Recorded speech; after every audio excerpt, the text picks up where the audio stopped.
Now broadcasting from the Next Gen Conservative Studio in sunny South Florida, bringing you the latest in politics, current events, and pop culture. This is the Whitfield Report with Sam Whitfield.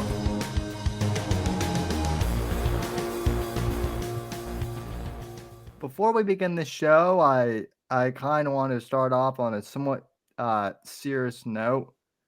My grandmother Maxine passed away today at age 94. I find it romantic that she went home to be with Grandpa on Valentine's Day. They were married for 67 years. He passed in 2016, and she just passed early this morning. So this one's for you, Grandma, and with that, let's start the show. Well, she's got a hell of a Valentine's Day date ahead of her.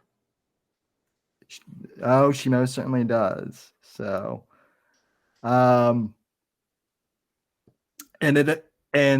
my grandfather, actually, before he died, he wrote her a letter and said, I'm going to go ahead and go to get heaven ready for you. And, it took him close to 6 years, but I guess heaven's finally ready for her now. So, well, I'm still sorry for those she's leaving behind, like yourself, and I wish you nothing but the best in that. I'm sorry to hear that. I appreciate it. And, folks, if you do have elderly relatives and grandparents who are still around, please, my advice to everyone is to call them, or at least, spend some time with them if you're able to, because you never know when your time is up. So true that. That's not just the elderly, man. You never know. I've lost young friends, the people you're close to, keep them close. Mm-hmm. That's something else we have in common there, Sam. My grandma was also named Maxine. Interesting. So, I hope it's not Waters. No. No. Okay. Just the same first name. That's the one Maxine I won't miss. So, for sure. But anyway, well, and I just have to make this joke. Hopefully, my grandmother won't be voting for Biden in the next election. So. You say that because it's fresh, but it's just as likely your grandfather who from 2016 would, right? My God, they dig up votes from like people that passed in the 80s sometimes. And the funny thing about that too is, like, my grandfather was a Richard Nixon Republican, and so I could just see him like up in heaven, and he had a bit of a mouth on him too. He was one of these World War II. Well, then he would know about them digging up in the 60s for Mr. Kennedy, President Kennedy. Oh yeah. From the fucking 30s. Yeah. And, Democrats and dead voters is just this weird combination. I don't know. Something funky about that. And the funny thing of it is like, I think I've told you I am Irish on my dad's side of the family. So he was like, like Republicans, I'm sorry guys, but you are just not as loyal to your party. You're like, till death do us part, bitch. Democrats is like, nah, this shit's eternal. I'm gonna vote forever. Yeah, that's true. You got to get that party loyalty up. That is true. But anyway, well, folks, in the spirit of Valentine's Day and everything romantic, we have two topics tonight. Well, hold on. I just wanted a quick comment on the name of the show. You said From Russia with Love. I get that that's Putin plus Valentine's Day. Good pun, right? And other VD tales. Now, Sam, it's going to be a short show because I don't have any VD tales. So it's going to be all your VD tales, huh? Where does one pick up a venereal disease when they're crippled? Oh no! I was like I've never had. Well, my reply to that would be to ask Stephen Hawking. Oh, yeah, he got him on Epstein Isle. Yeah. So fair enough. Yeah, ask him. Bend over, baby. How does that work, though? What I heard, and I don't know if this is true, but supposedly his fetish was watching midgets do like complex math problems on like really high up chalkboards. So, well, oh, so you meant Valentine's Day. I got you. Yeah. I thought you were going to talk about having gonorrhea or something. Well, no, because I was going to say from Russia with love, and then other Valentine's Day tales. That's usually where you would get gonorrhea, is from Russia with love. You know what I mean? Saying. Yeah. You go over there, you probably get all kinds of shit. But see, Rumble, for me to type out Valentine's Day and other Valentine's Day tales, the title would have been too long because of the. And then I just misunderstood and thought you were going to talk about herpes. Well, it is Valentine's Day. It is Valentine's. My bad. It is Valentine's Day, so and you did warn me about all those female wrestlers. So it don't matter if she's from Russia, although that's probably true too. But if she's a female wrestler, you're very likely to have some VD tales. That's yeah. So that's what I hear anyway. Especially if you're Vince McMahon, which oh boy, that's No, I figured it out, Sam. I've cracked the mystery, but we got to talk about Putin. That's what the people want, right? Yeah, so Max and I both watched the entirety of I watched it the when it dropped because I was like, well, I don't know how long the shit is gonna be up for, so best watch it now. Same here. I waited because I didn't care because I knew something about Putin. The interview confirmed. Yes, and I also knew something about Putin that the interview also confirmed. Yeah. So he suffers from undiagnosed autism spectrum disorder. Yeah. He's on the functional end, right? But he has those weird obsessions to talk about shit that's completely irrelevant to the subject and have no idea about social cues at all. Now, you could chalk that up to cultural differences, okay? But even to give somebody as shitty as Boris Yeltsin their due, he was not fucking autistic, okay? Stalin was not fucking autistic. Hitler, definitely autistic. Super autistic, right? So you can kind of tell. I mean, it's a colloquial term. I'm not I'm a layman, right? But it does seem to me that Vladimir Putin suffers on. So why did you invade the Ukraine? Well, you see, 900 years ago, in a village in Slovakia, some guy yelled at another guy, and it led to a chain reaction, and then this faction formed, and they fought that faction, you see, and all these other, it's like typical Russian bullshit. They're like hung up on shit that happened a fucking millennium ago. Yeah. And the answer never came to why he did it. Well, I don't know if you saw Tucker's video, that he did afterwards. But I did. A bit befuddled. A bit befuddled, I would say. He was happy he got the interview because it was in doubt that he would be allowed to do it. I get that, but He definitely seemed as confused as I was by a lot of it. His theory too was that like Putin was stalling much of the time, doing the old but he does that in every interview. I honestly think like the only thing he likes, Putin, is to like talk about like historical autism for hours on end. He should not be president of Russia. He should be a Discord guy. Right? Yeah. How many Discord He's absolutely guys a Discord guy from way back in the day. They hang out and they just talk about history. He'd be way better at that, or give lectures at a. But no, instead he's gonna invade Ukraine, and we're gonna pay umpteen $1 trillion to save some people that we didn't really even know where they were. Most of America a couple months ago, even when the war was going on, people don't know where that shit is. I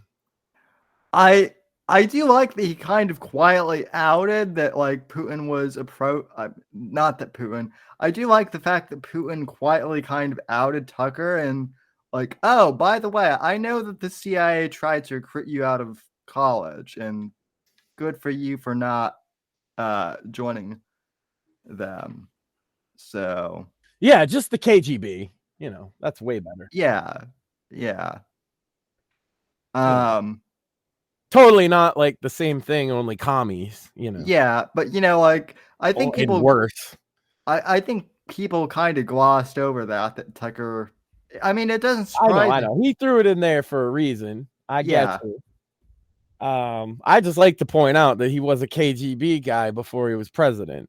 I would member and loyal and commie, and that's why he has no problem with them. Kind of, if you notice in the war, a lot of the guys are starting to bring hammer and sickle flags, right?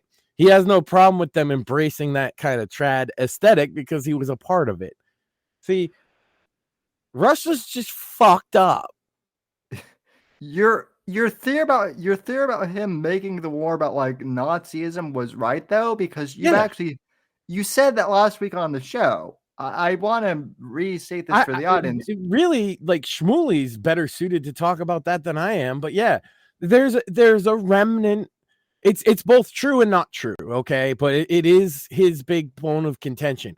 There's a remnant of people within the Ukraine that you have to remember that to them, the Soviets were the bad guys. Yeah. Okay. And that makes like anybody who fought the Soviets, and a lot of them were on the side of the Nazis in the war. Like granddad was a Nazi, right? And if you celebrate your patriotic granddad, it's easy to see why you might, especially when fucking, Russia's invading again and they're carrying hammers and sickles. Why would you not pick up a fucking SWAT? I get it. It's a subset of kind of edgier, more fucking military-minded guys, actually, because they're some of the most organized soldiers they've got are Nazis. But I don't know how Nazi they are. If it's like, it's hard to distinguish. I can't really tell by videos I've seen. And that's why I say Shmuley might know better. Whether they're just carrying the sign to piss off the fucking Russians, or if they're actually like Jew hating whatever, right? Like I don't know if they're National Socialists, actually, or if they're it's kind of like carrying an Iron Cross flag just to scare the enemy or whatever. Well, and from what just like the other side aren't commies, but they're carrying hammer and sickle. Yeah. Well, and from what my friend and friend of show Luke Nicholas told me, because he and I talked about the interview in private. And he said that, like, from what he's heard, but the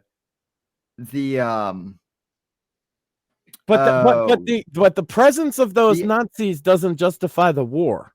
No, it doesn't. Because those Nazis, whether they're Nazis or ironic or they're just trying to piss off, it doesn't matter. Absolutely not. Because they weren't being violent against Russia. Russia struck first.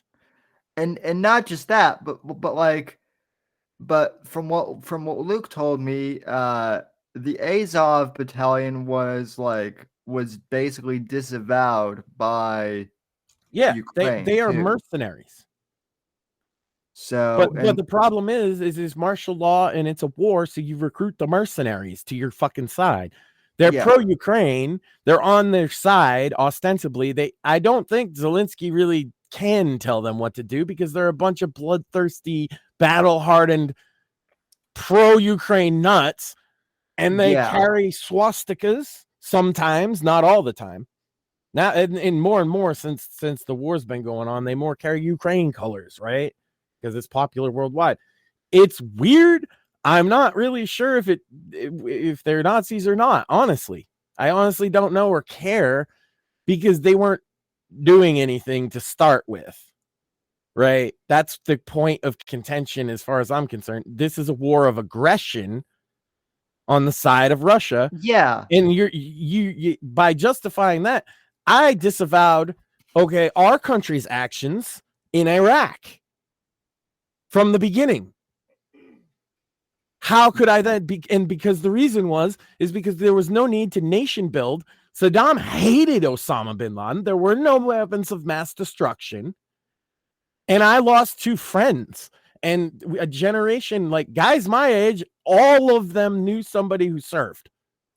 Everybody. Right. You went to high school with somebody that served because I graduated in 2002, which means 9/11 happened my senior year.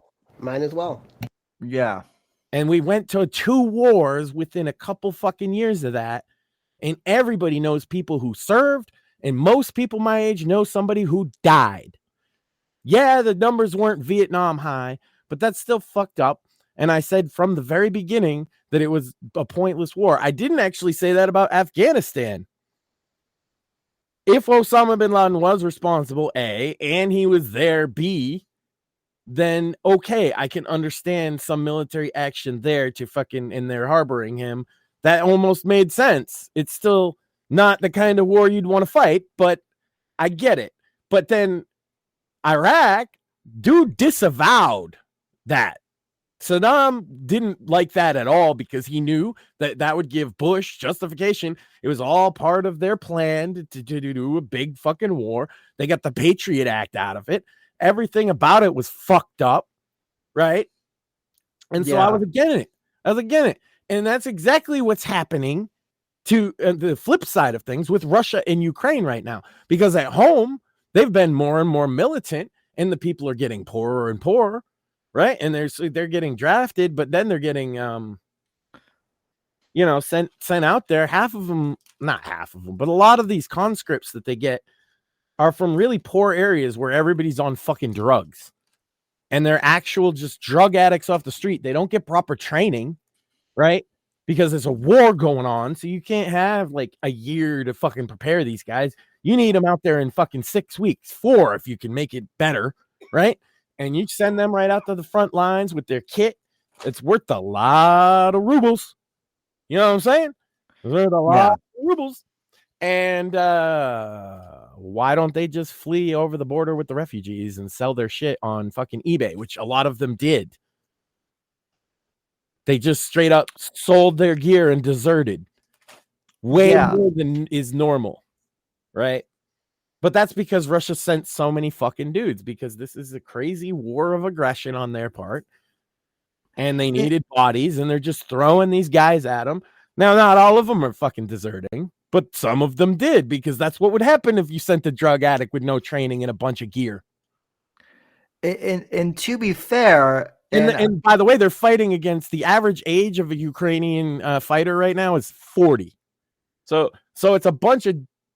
It's a bunch of drug-addled, heroined out conscripts with no training, and the only reason that they would be is just to be like, "Yay, Russia, let's go!" And some guys are like that, and that's why you see them. But they also are committing fucking crazy war crimes. Both sides are, because that's what happens in a war. Yeah. Silly Kelly in the comments said it best. Here's a gun and clothes. Time to go to war. Yeah. Here's a gun and expensive clothes and some niche ammunition too. That'll help. Yeah, 100%. Let's so we fucking start a new life in like Bulgaria or some shit. So one thing I want to point out is people are like getting upset at Tucker because Putin didn't answer the question. That's not Tucker's fault. To which I would say, yeah, that's not Tucker's fault. I think what politician does answer the question though? Trump is the only one. No, wait. Vivek. Well, not just that, but also you know who doesn't answer the question? Politicians. DeSantis.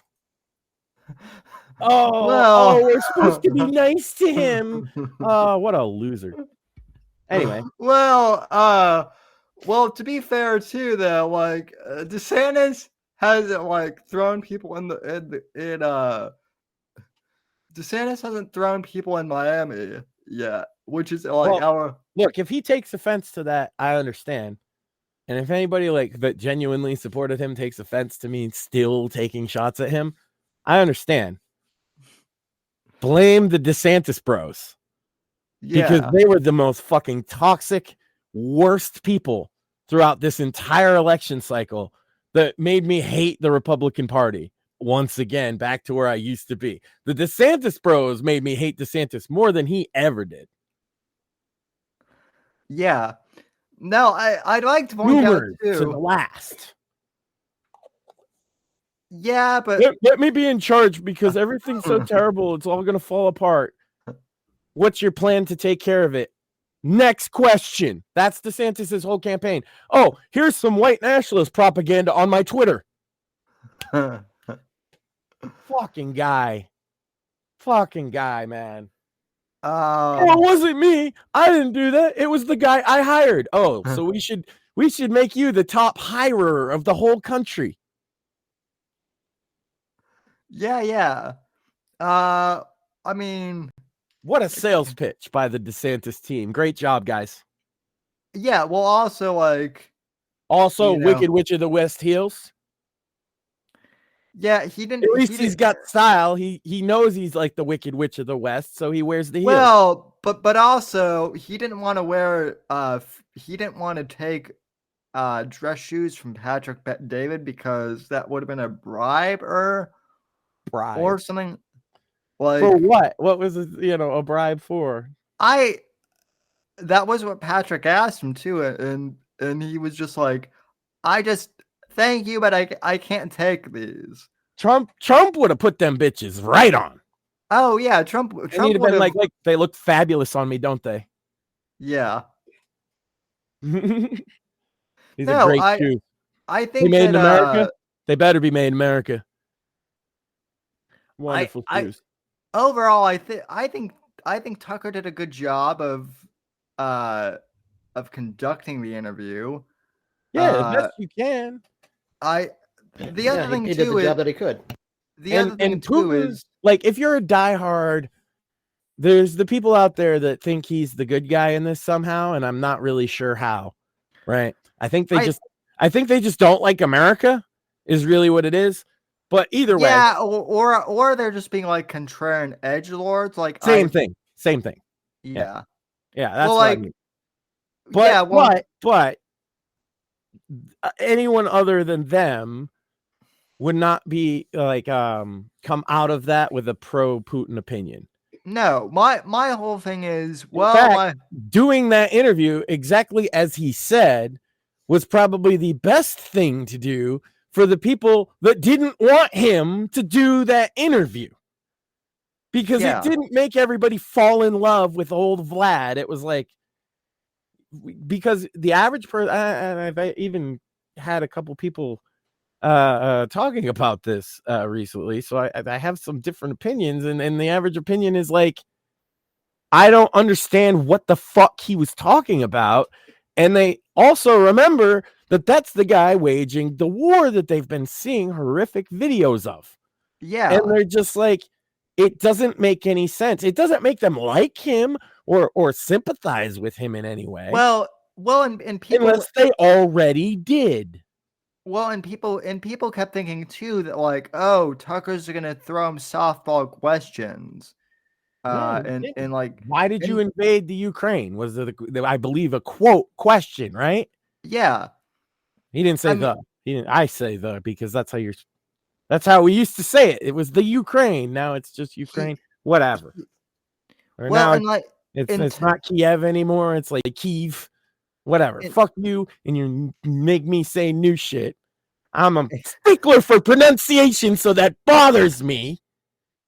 And Tucker, I mean, Tucker was polite. I will say that he was polite to Putin for sure. But then again, like, I'm sure Putin didn't. I'm sure Tucker didn't want to end up in a gulag in Siberia, and so yeah, you kind of have to be polite to yeah, you kind of have to you know. You kind of have to be polite to the Bond villain as he makes. Tucker's talked to fucking world leaders before, you know. Yeah, not all of them good people.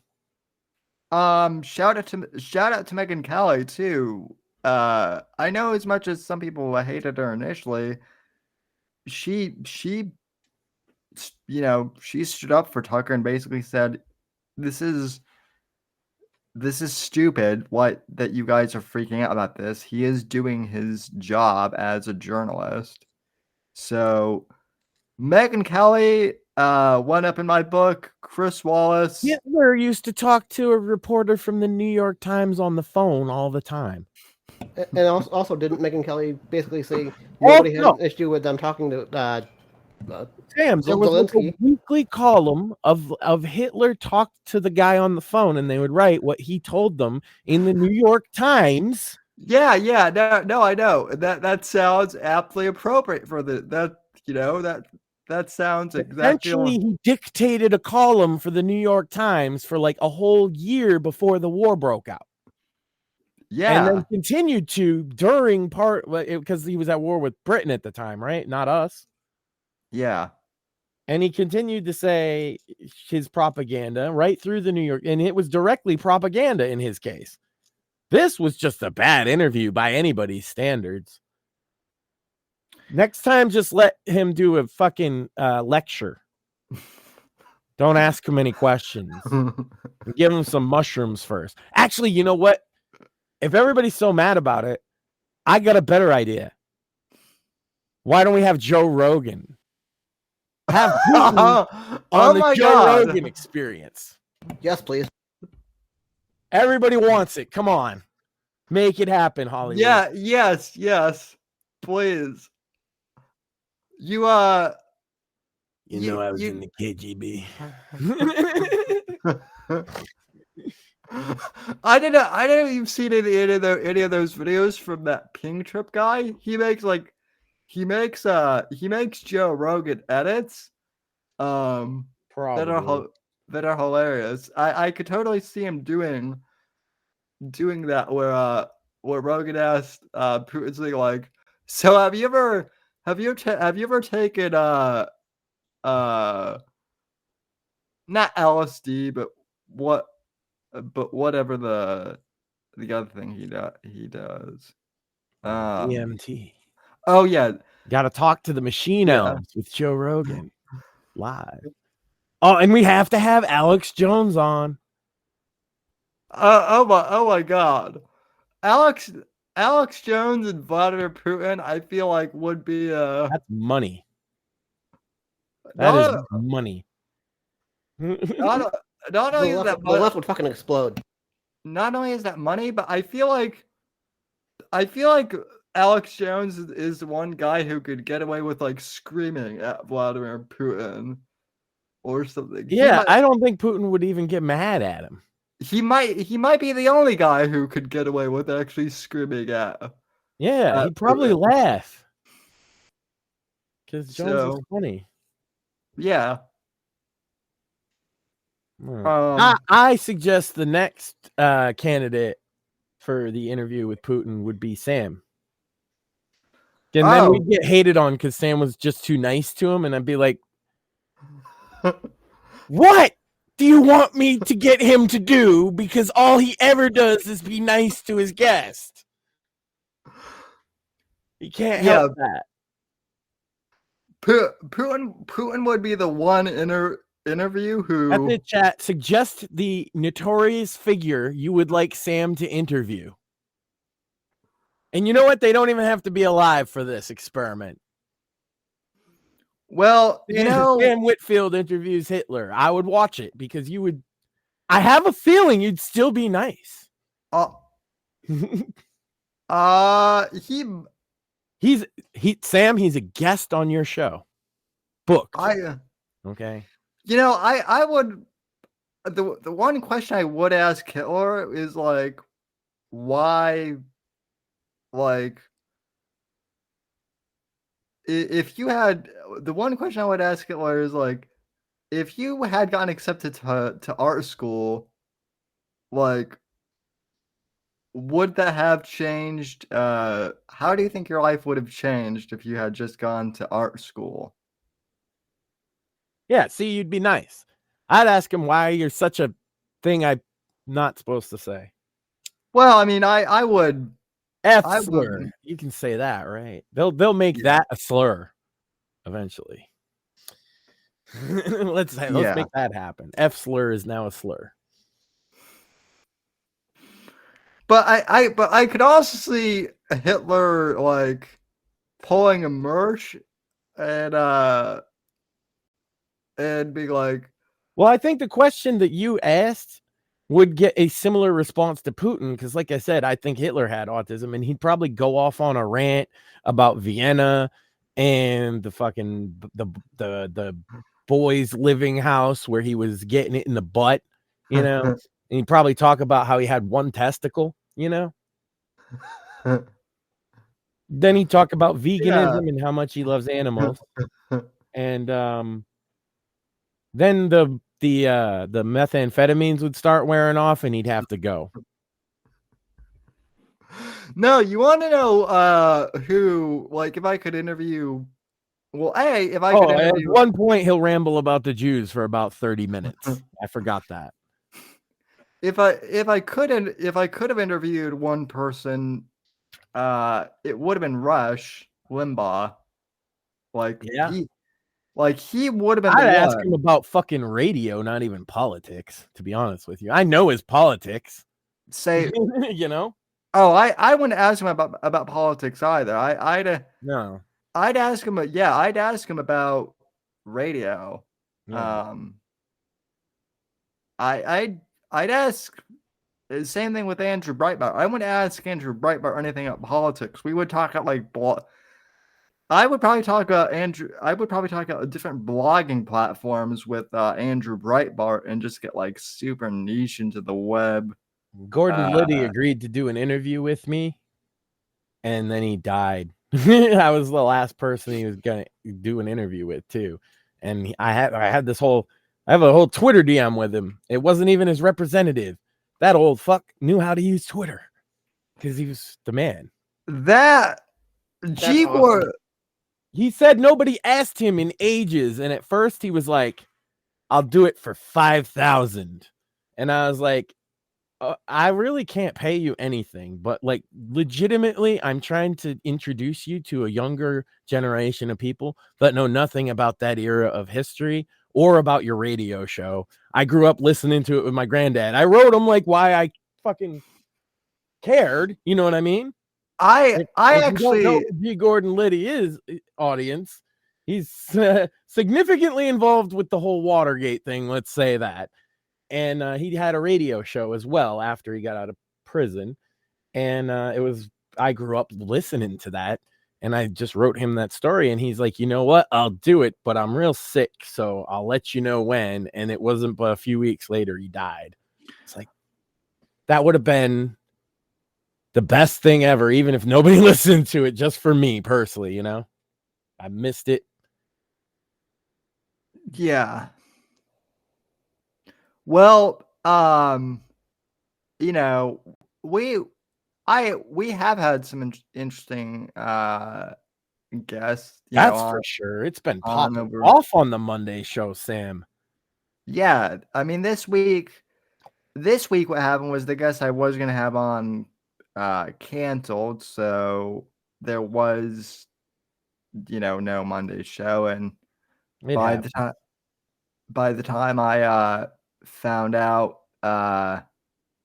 it was kind of too late to do one, but we've had a lot to talk about with tonight's show, with the whole Putin thing. You think we gave the people the Putin that they wanted? Yeah. Okay. So we can talk about Vince McMahon and my theory? Yeah. Solved the whole case. Yeah, so what's up with Vince? Does he have syphilis or what? I don't know about that part. But what All I of do it. know is he suffers from boomer smartphone porn addiction. Think about it for a second. Think about it. He was a little bit weird, and everybody seems to agree. Nobody's like, he wasn't like that for us, right? And it mentions he would say it to like top stars and other executives. Every other executive and top star he's ever worked with is like, what the fuck is this shit? Like Bret Hart was like, no, he never offered me to have sex with his girlfriend. What the fuck? I would have quit. Right?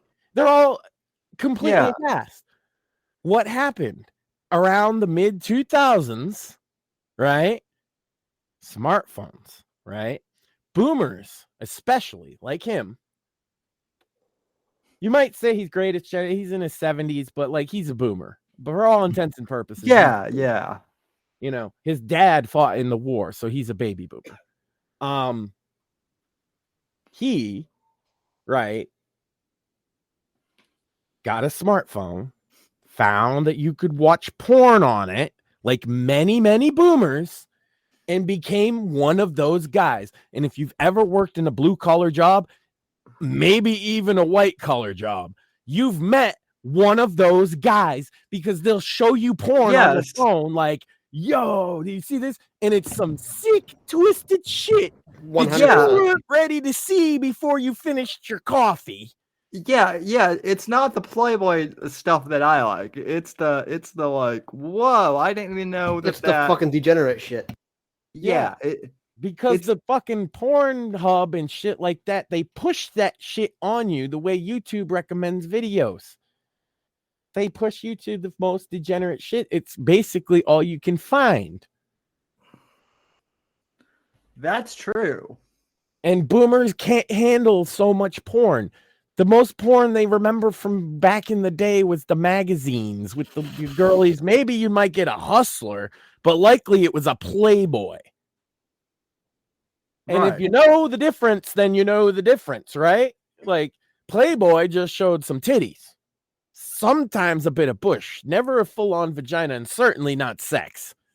Hustler, the whole that shebang. was where the dirty shit was. And then there was even more niche magazines if you wanted to get crazy. They had whole stores because before there was porn, you had to walk into the store instead of your phone in shame and talk to the clerk and show your ID. And maybe some people didn't do it in shame, but the one time I ever went to a porn store with my friend, because we thought it would be funny, we both walked out feeling kind of gross because we just went to a porn store, hoping nobody sees you, you know?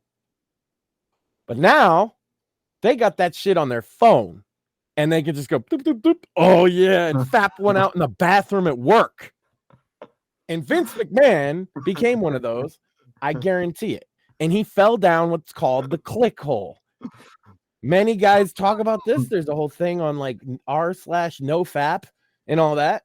But the click hole is because it's not enough anymore, right? It's like any addiction. You need more and more. And so it becomes more extreme and weird, right? Because it's so easily and readily available to your fucking lizard brain that you find shit that's weirder and weirder until you reach your point where it's too gross for you.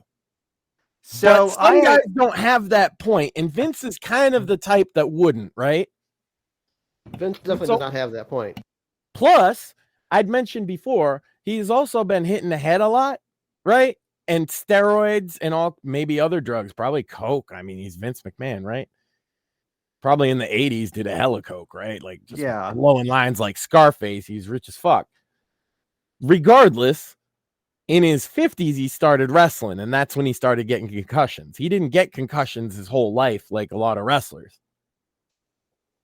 And right around the same time, he would have got a smartphone and been on tons of steroids and been like, oh, yeah. And he's a businessman, right? So he's all about convenience. Oh, I could do porn on this? Oh, yeah. Fucking, he would have been an expert. Next thing you know, and this is my theory now. Remember, I read those graphic text messages for all you to fucking enjoy. But we have only seen selections. These people were in a relationship, whatever you want to call it, for 2 years. What's in the rest of their text messages? And further question, was he just like Johnny Foxing? Yes. Was Vince McMahon Johnny Foxing? And by which I mean role playing in his dirty, perverted bullshit. He's like, oh yeah, 3 black dicks in all your holes. Like, did that actually happen?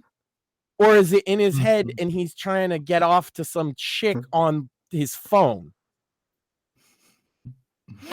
I was actually, and if it's so bad, here's another one. John Laurinaitis came out and said he was a victim, actually, and that he was forced into this. So here's my question for him. Ready? Why would you, for a year, with a cancer-stricken wife who's in chemotherapy, the Bella twins' mother, by the way, was in chemotherapy, would you be banging this broad 3 times a week on a schedule if it was forced? And by the way, Vince wasn't there for it. He just allegedly ordered them to do it. So you show up to the hotel. She shows up to the hotel. You're both forced into it. See, here's where the problem lies, right? You're both forced into it. That's the word they're using, the terminology. But Vince isn't there. Wouldn't you play cards? Absolutely. Or like, all right, let's hang out for 20 minutes and then fucking I'll tell, oh yeah, it was great, Vince. This is why I'm skeptical that she's even a victim. I just think they're all fucking degenerate. And I think she was an innocent girl that got roped into a life of degeneracy, but she certainly took the $250,000 worth of jewelry. She certainly lived in these lavish hotels the whole time that she was working at the company. She certainly knew she didn't have a job there. She certainly knew she was getting a 6-figure salary. She certainly knew that she was being told to fuck these other guys, but she didn't actually have to, because if everybody's being forced, they could just say no, right? Yeah. Here's the thing with... I think he was a porn-addled fucking boomer, and he should be sentenced to like the worst horny jail of all time. Which Mort runs. So oh god. Here's the thing with Johnny Laurinaitis. To my understanding, Johnny and Vince's relationship is to the point where Vince would want details. That's why he quote unquote had to. That's bullshit, because you can make that up. Oh, I agree. But you can make that shit up. Doesn't matter. Oh, right? I agree. But that would be Johnny Laurinaitis' quote unquote reasoning. Well, then he's fucking dumber than Vince. I agree. And now, so people ask the question: was Vince always this bad? Probably, but the porn thing really does fuck with guys' minds. I'm not kidding. That's a serious thing. And if and look, it's embarrassing to talk about. I get that. So like, don't nobody have to even talk about it. But if you think you have a problem with porn, it might be time to stop. Well, the porn thing, but also, I don't want to gloss over this too, because this is important. The porn definitely, the porn was definitely a factor. It could have been the main factor, but also, like you said, the concussions for sure. No, none of this is excusing his behavior, in my opinion. No. But I do think it's a more complicated tale than the seedy fucking text messages make it look now upon looking at it. And I said, I think he's guilty of something, and he probably is. But there's a couple problems. Do you know why she's suing? No. If I had to guess though, I would. if I had to guess, I would go for the easy one and say like sexual harassment or something like that. No, because he broke the NDA by not paying the other promised $2 million. So more money. More money. She's suing. She was like, "Oh, you're not going to pay me what you promised. Now you're going to owe me way more money." So one, that's kind of problematic for her case. If I was because I sat down and I thought, well, if I was a defense attorney, well, how would I look at this case? Now, it's one, I don't have access to the defendant, so that's tough. Two, I'm not a defense attorney, so that's even tougher. But I try to look at it from the opposing viewpoint of like, what could Vince possibly say or do, or what mitigates this situation that we don't know?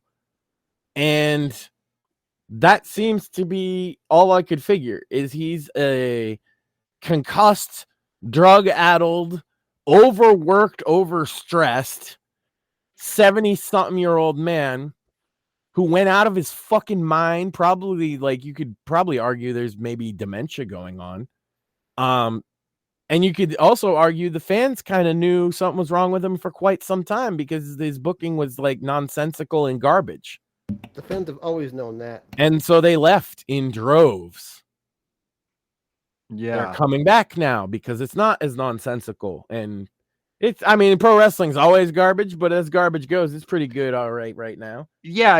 It's fun. It's fun garbage at this point. Yeah. I don't know about AEW unless you like ass and titties. It seems, and even that doesn't seem to be doing good in their ratings or ticket sales department. But you know, yeah, I hear TNA was doing good, but they fired D'Amore.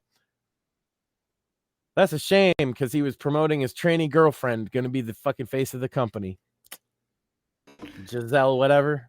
Get woke, go broke. Well, that's the thing. A shout out to Val Venus on Twitter because he got into a war with the whole AEW like fan base, basically saying that trainees shouldn't be in the women's division, and I agree with him.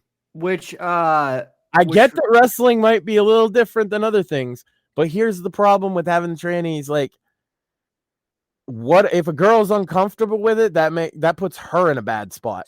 So, friend of show Craig, Craig Blissfit, I don't know his last name, but that he basically said that like a few weeks ago, and that was what got him temporarily like. That's what he got banned for.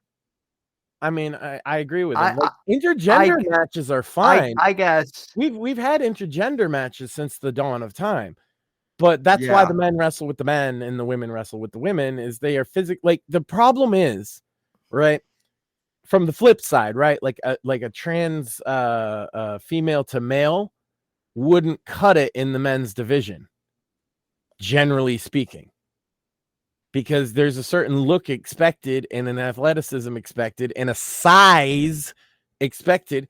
There's very few women that can stand toe-to-toe with most of the guys because the guys are usually of larger size even now, like than your average person on the street at least. And even the largest of women aren't. I mean, Charlotte and Rhea are huge. Like, don't get me wrong. Standing next to me, you could even tell that they're tall, but I'm still bigger than both of them. Right. And I'm just an average dude. A lot of like average, actually, used to be the average height of a wrestler was 6'5". Now it's a little shorter because there's a lot more wrestling nerds that think short guys with no personality, vanilla midgets or whatever, are great. Yeah, I'm not one of them. So Johnny same face, right? Johnny Gargano. Do you think Johnny Fox? Here's what I want to know: would you take Johnny Fox on in a pro wrestling thing? Nah. I don't want to fight Johnny Fox. I mean, if he wants to fight me, that's fine. I want to see it. I don't want to fight Johnny Fox. I don't even really like talking about him anymore.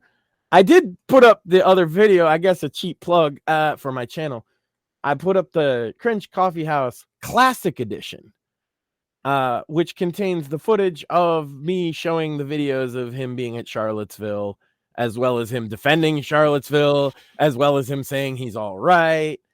And the guy that made the archive that I got those from actually contacted me. I'm gonna get in touch with him to try and get the original tapes just to be double sure. So yeah, I did prove 2 years ago, before he even got YouTube famous or whatever, that Johnny Fox was a Nazi, and I stand by that today.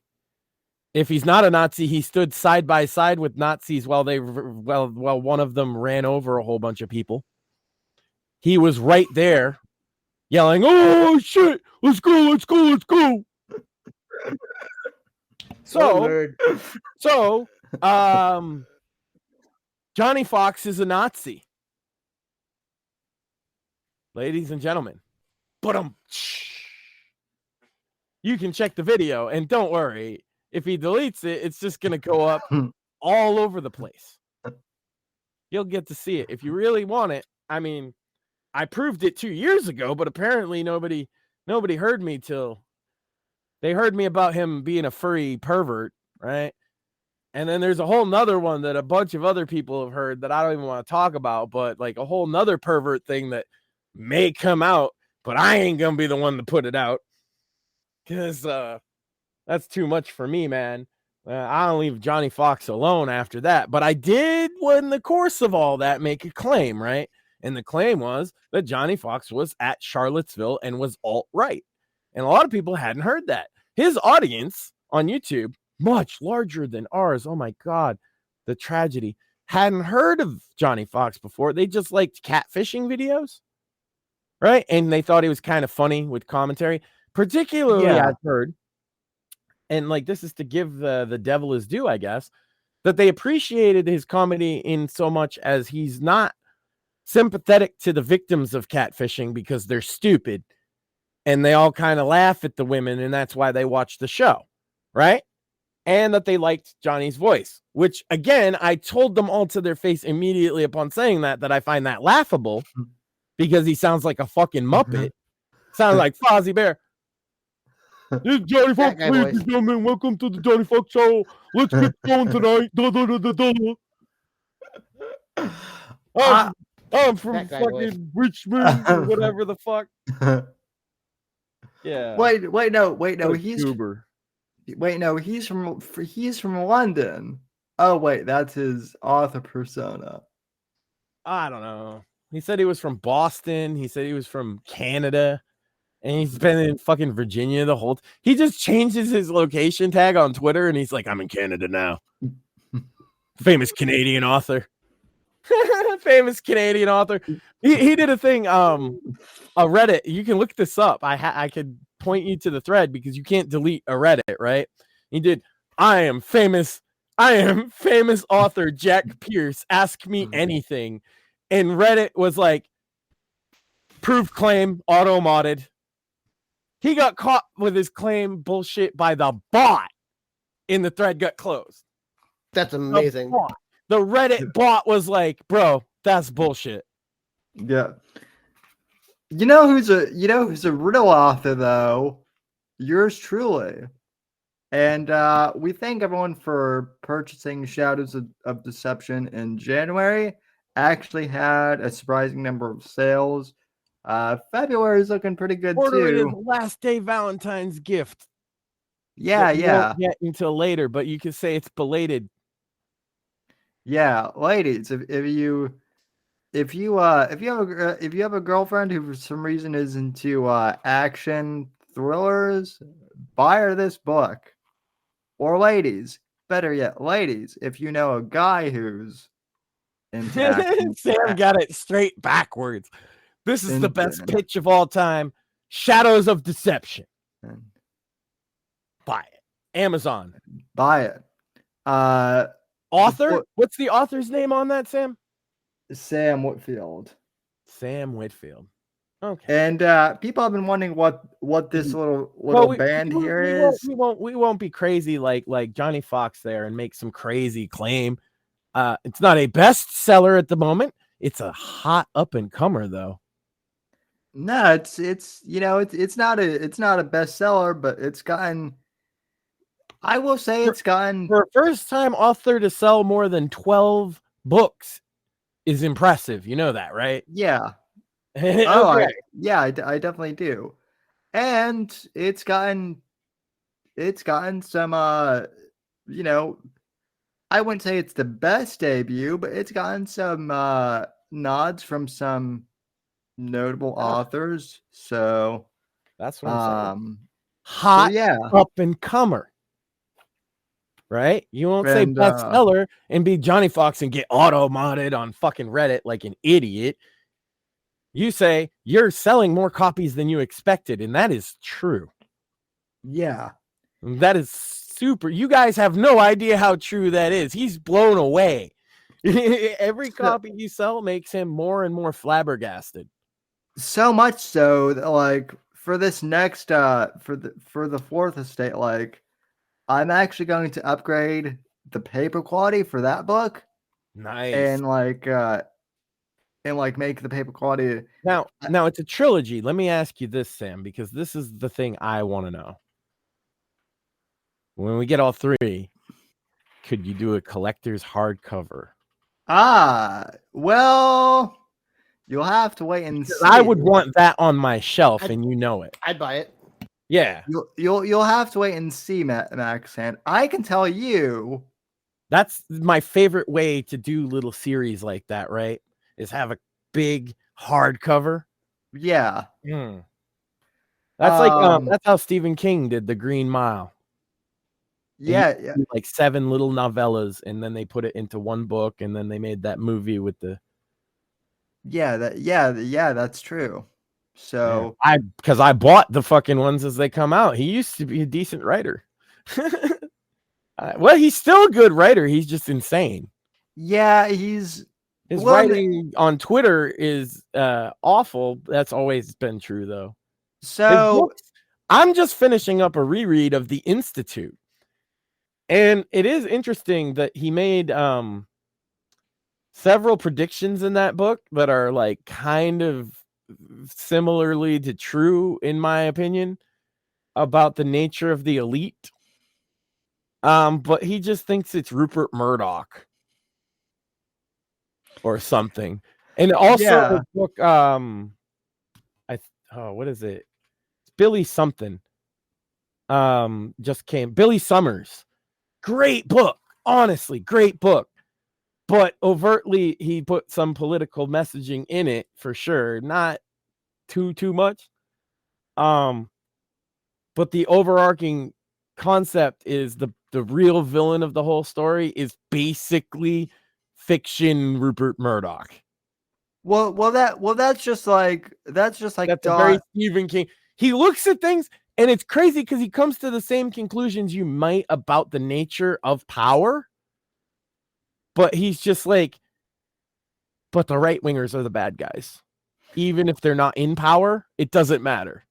Yeah, that's basically that's basically an interesting way to look at it. I don't know. Well, that's basically what Don Winslow does too. Don Winslow, he wrote like a really good trilogy on the cartels, actually. And then basically at the end of it, he was basically like, so the drug war is a problem basically just because of Bush and the Republicans and Reagan. And that's it. Oh yeah. Clinton and Biden's little crime bill had nothing to do with it, huh? No, not just that old little Clinton Biden crime bill. Not at all. And that put like a third of black people in jail over the next 2 decades. Well, and you know what? And let's also admit that maybe that had something to do with it. And let's also omit the corruption in the Mexican government. Too. Oh, and ours. They were the ones that brought crack into the fucking. They want to talk shit. It was both sides. Well. They loved the idea of the fucking. The thing is there's a power class that wants to be the power class. Right. But what I'm saying, we're like, where our friend Steve Stratton goes into how both sides, of, like, he goes into the politics of, of the drug cartels from like a geopolitical thing. Don Winslow just wants to go into the Republicans. Because they have their own set of politics. They ain't got nothing to do with the fucking abortion and LGBT. I'll tell you that. Right. But you know, cartel politics is a whole different fucking bag of animals to deal with. Yeah, but you know, quite literally in most cases, animals. Orange Man bad. Yeah, so he's the worst. Cartels are great because Orange Man is bad. Ha ha.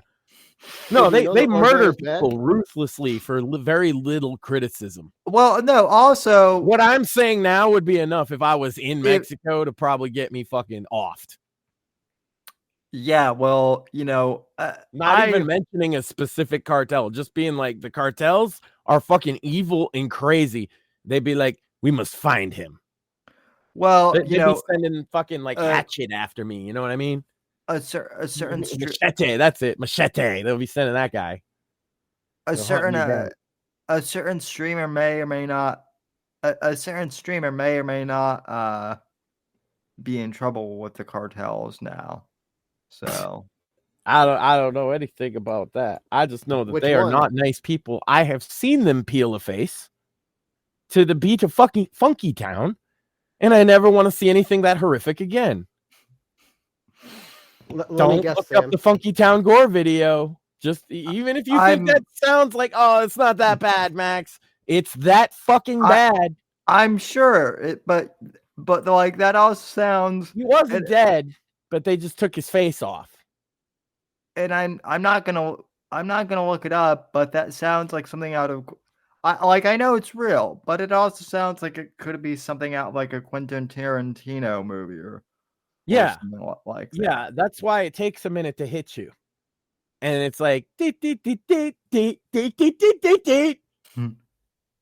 it's at like a bar and they're just playing like in the back room at a bar. So out there, they're playing loud music. It's Funky Town while they rip this guy's face off, gouge out his fucking eyes. So what you're saying is that the cartels really are a bunch of sick fucks.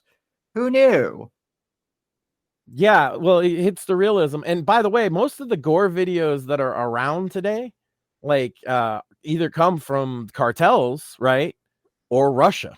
Now what I want to know, are these war videos still out on YouTube? No, the gore videos are on like gore sites, but they're like common, just like porn sites. There's people that look at gore. Okay.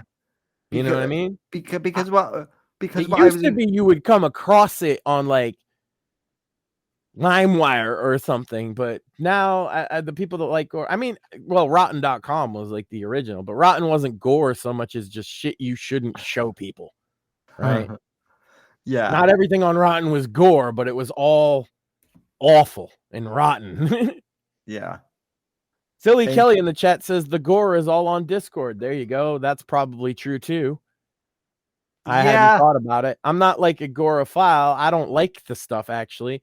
My mother, when I was young, worked at an emergency room, and I would hang out there, and you'd see some fucked up shit that way, you know. And I've seen enough in real life. I seen a guy shot one time actually in Detroit, like drive-by shooting across the street. I was out on the front porch, perfectly legally smoking a not marijuana cigarette or cigar, as it's called colloquially, and there's just a car pulled up with a bunch of dudes with rags on. I think they were like teal, and then they fucking had all these like busted ass guns with like tape on them and shit, and they all leaned out the windows and they went, "Yo, what's up, bitch?" And he was walking out the door and he just went like you would, and he fucking died. That's why I moved out of Detroit, by the way.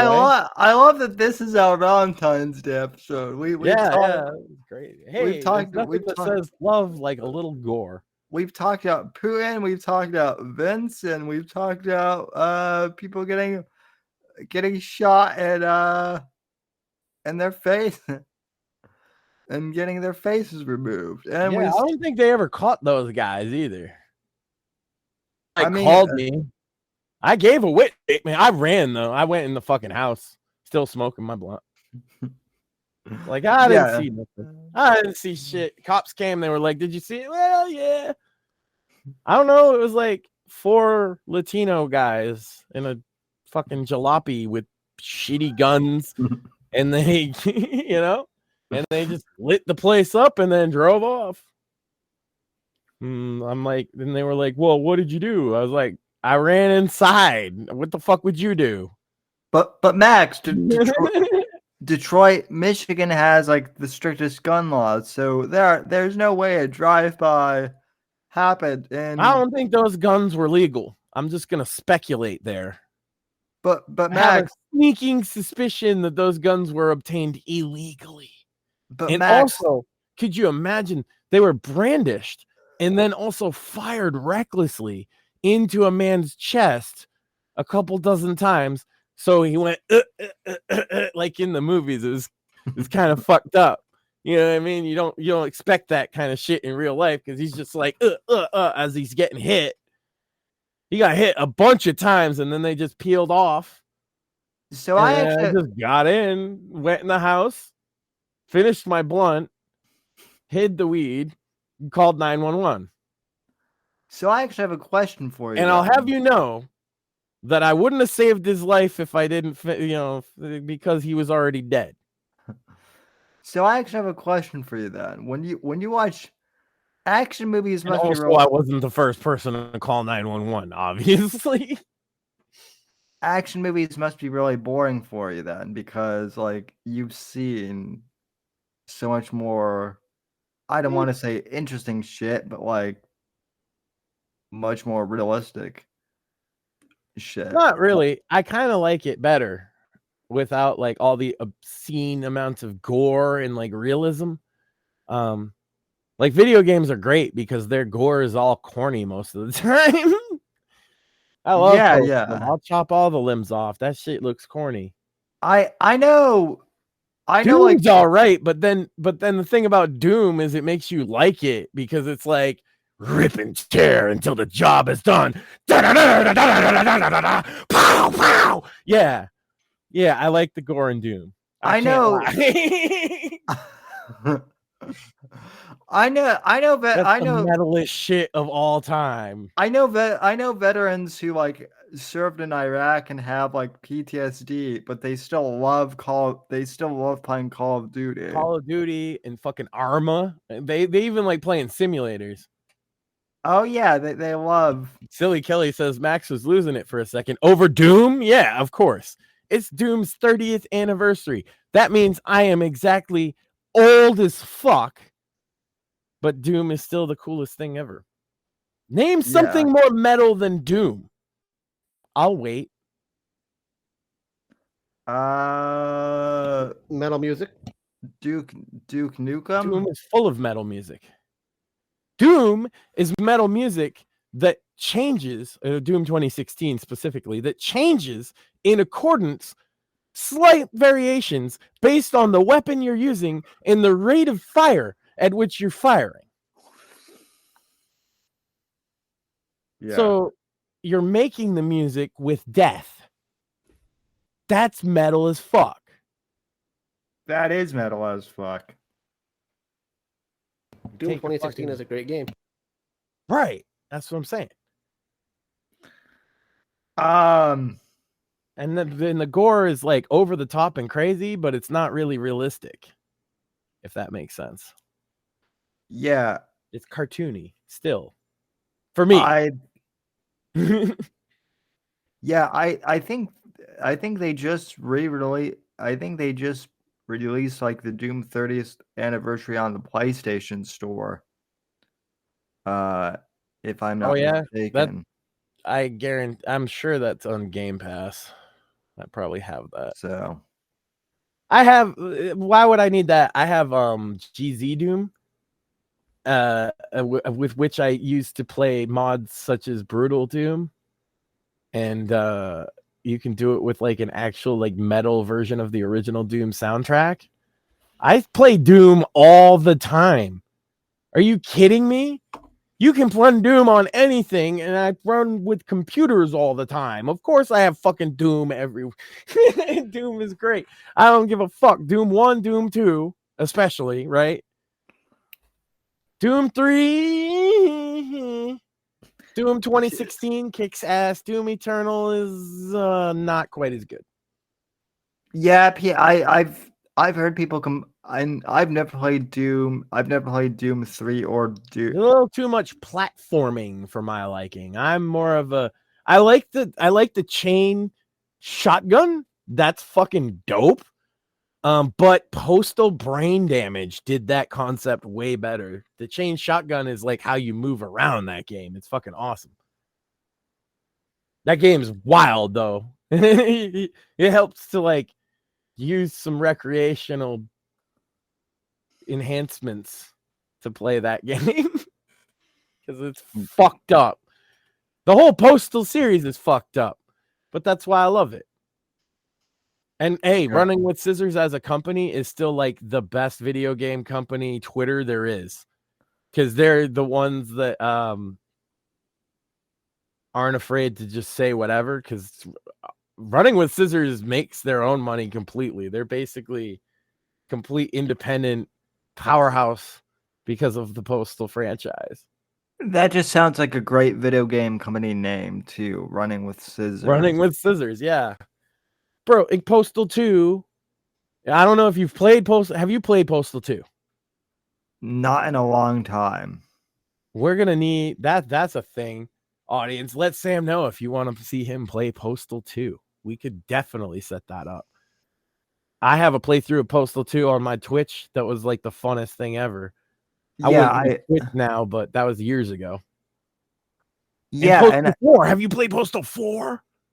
No, I didn't even know that they made a Postal 4. Yeah, it's awesome. It's fantastic, actually. It's everything I wanted it to be, including the jank. Yeah. Steam Deck verified even. Oh yeah, yeah. Video games this week besides this. What else is going on? I'm still playing Diablo 4, the game that everybody says sucks. I actually really like it a lot. I found an indie I found another indie game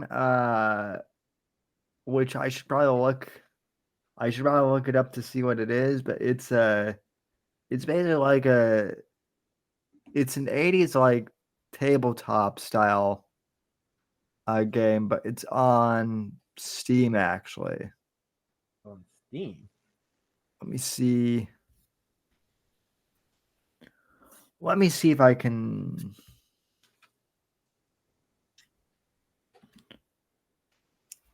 find what it is. I think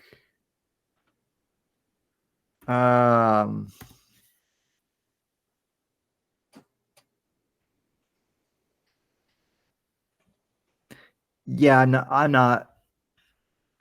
I don't think I'm finding it. Riveting stuff. Well, yeah. Sorry. No,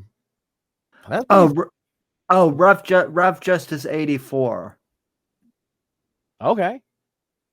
Yeah, that's the name of the game. I already gave my Suicide Squad take, right? It's like mid as fuck. Yep. Yeah. Yeah. All right. Good. Here's my whole thing is I think at this point, like paying $70 for a game is mostly stupid, especially since like at that point a long time ago. Yeah, I mean, I don't think it's that like controversial of a take, but apparently people do.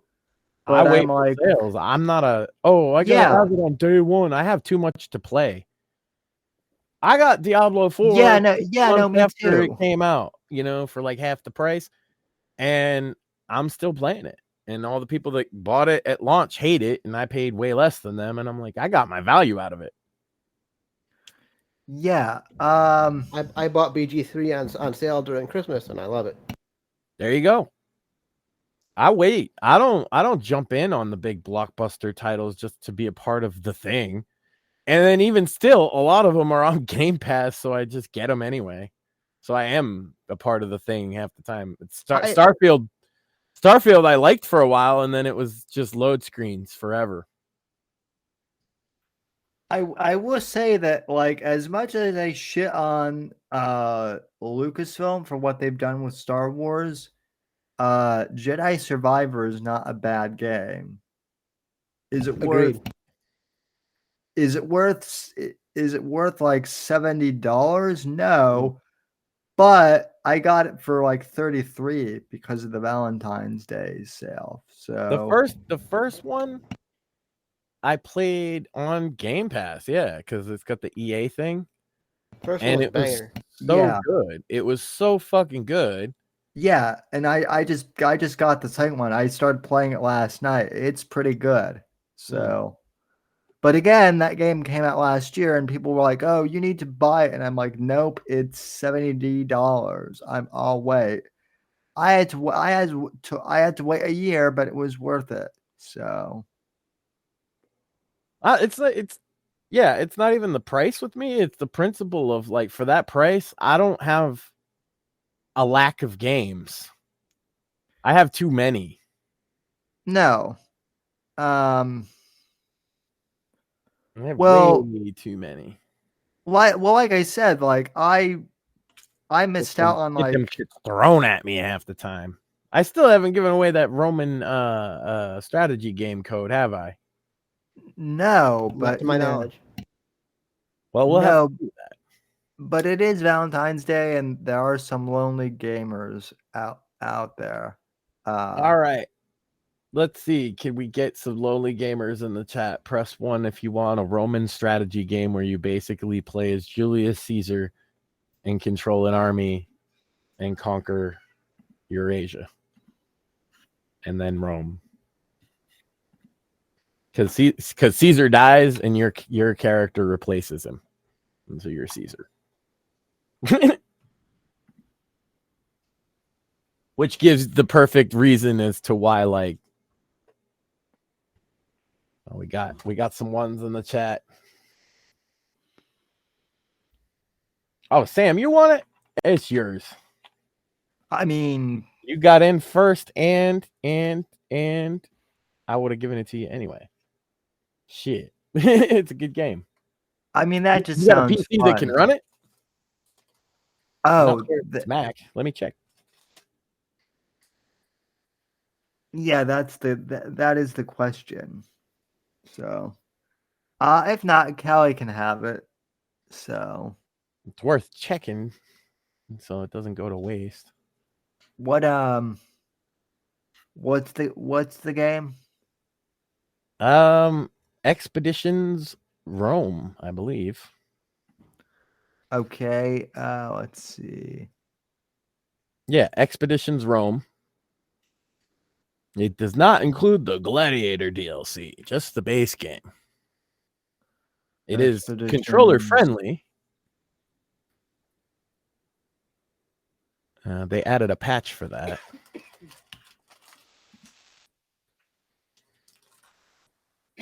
Expeditions Rome. Yes, I'm not sure. I can't really store page. There we go. If I looked at the store page, it is a lot of fun though. If you like XCOM style tactical whatever, it usually says what it supports somewhere. System requirements, Windows. Yep. Okay, yeah, so it's not on any consoles either, so no, this is it has a controller friendly, but it is a PC game. Very much so. The whole series is. It comes from this. I've played all 3 of the games these people make. If you like historical shit, they're a lot of fun because the first one was Conquistadors. And so you were a conquistador leading across, conquering. And then the second one was Vikings.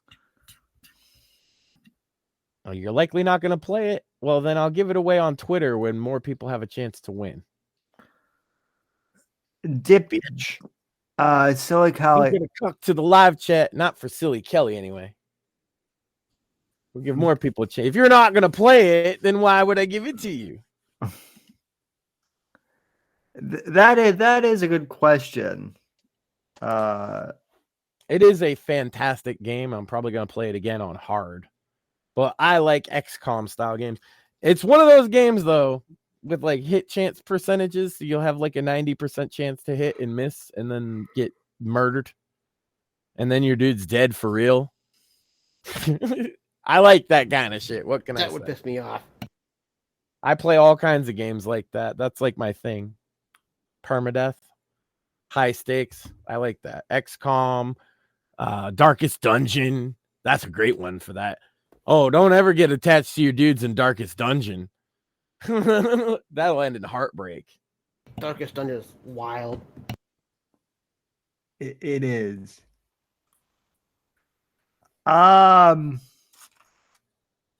Mortheous, what have you been playing? You're an insomniac. I see you up at 3 a.m. gaming. I just said I've been playing BG3 a lot. Battleground 3. No, Baldur's Gate 3. Oh, okay. I've actually heard what's your console of choice? PC. I believe that. Yeah. Oh.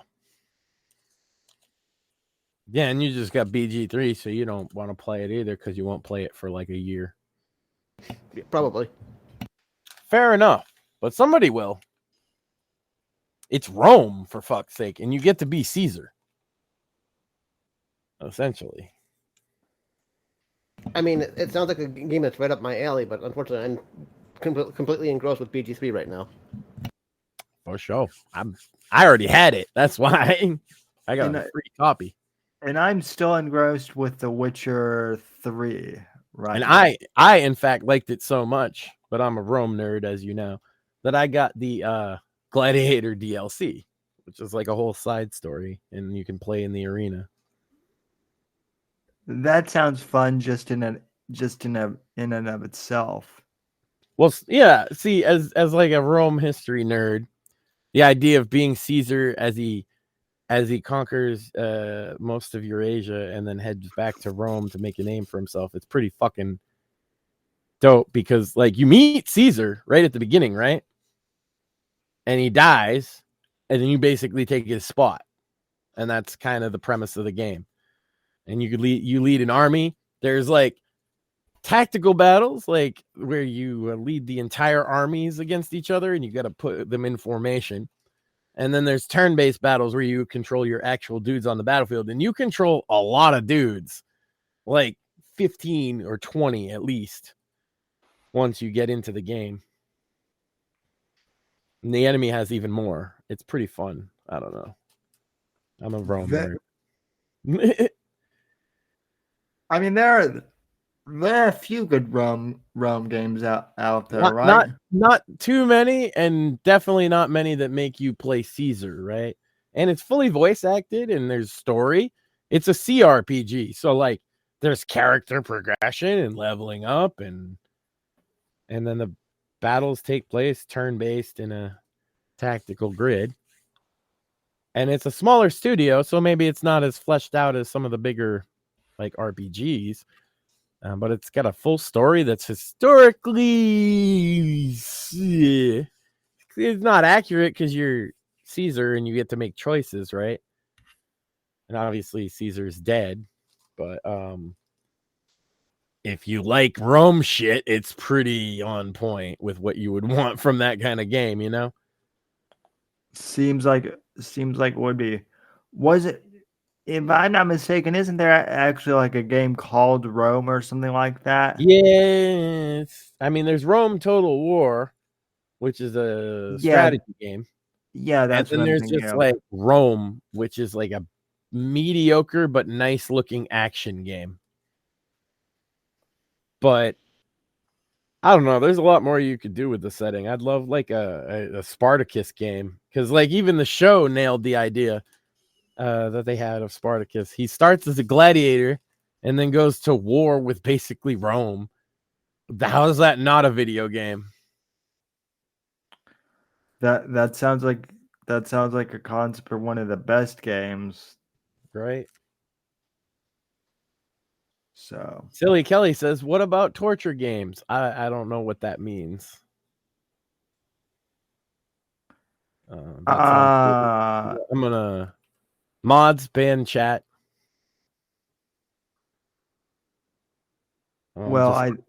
Just ban all chat, just everybody. Actually ban everybody except Silly Kelly. I think and Shmoy, because I don't want to go to war. That's true. With don't ban Shmoy. anybody. That's the joke.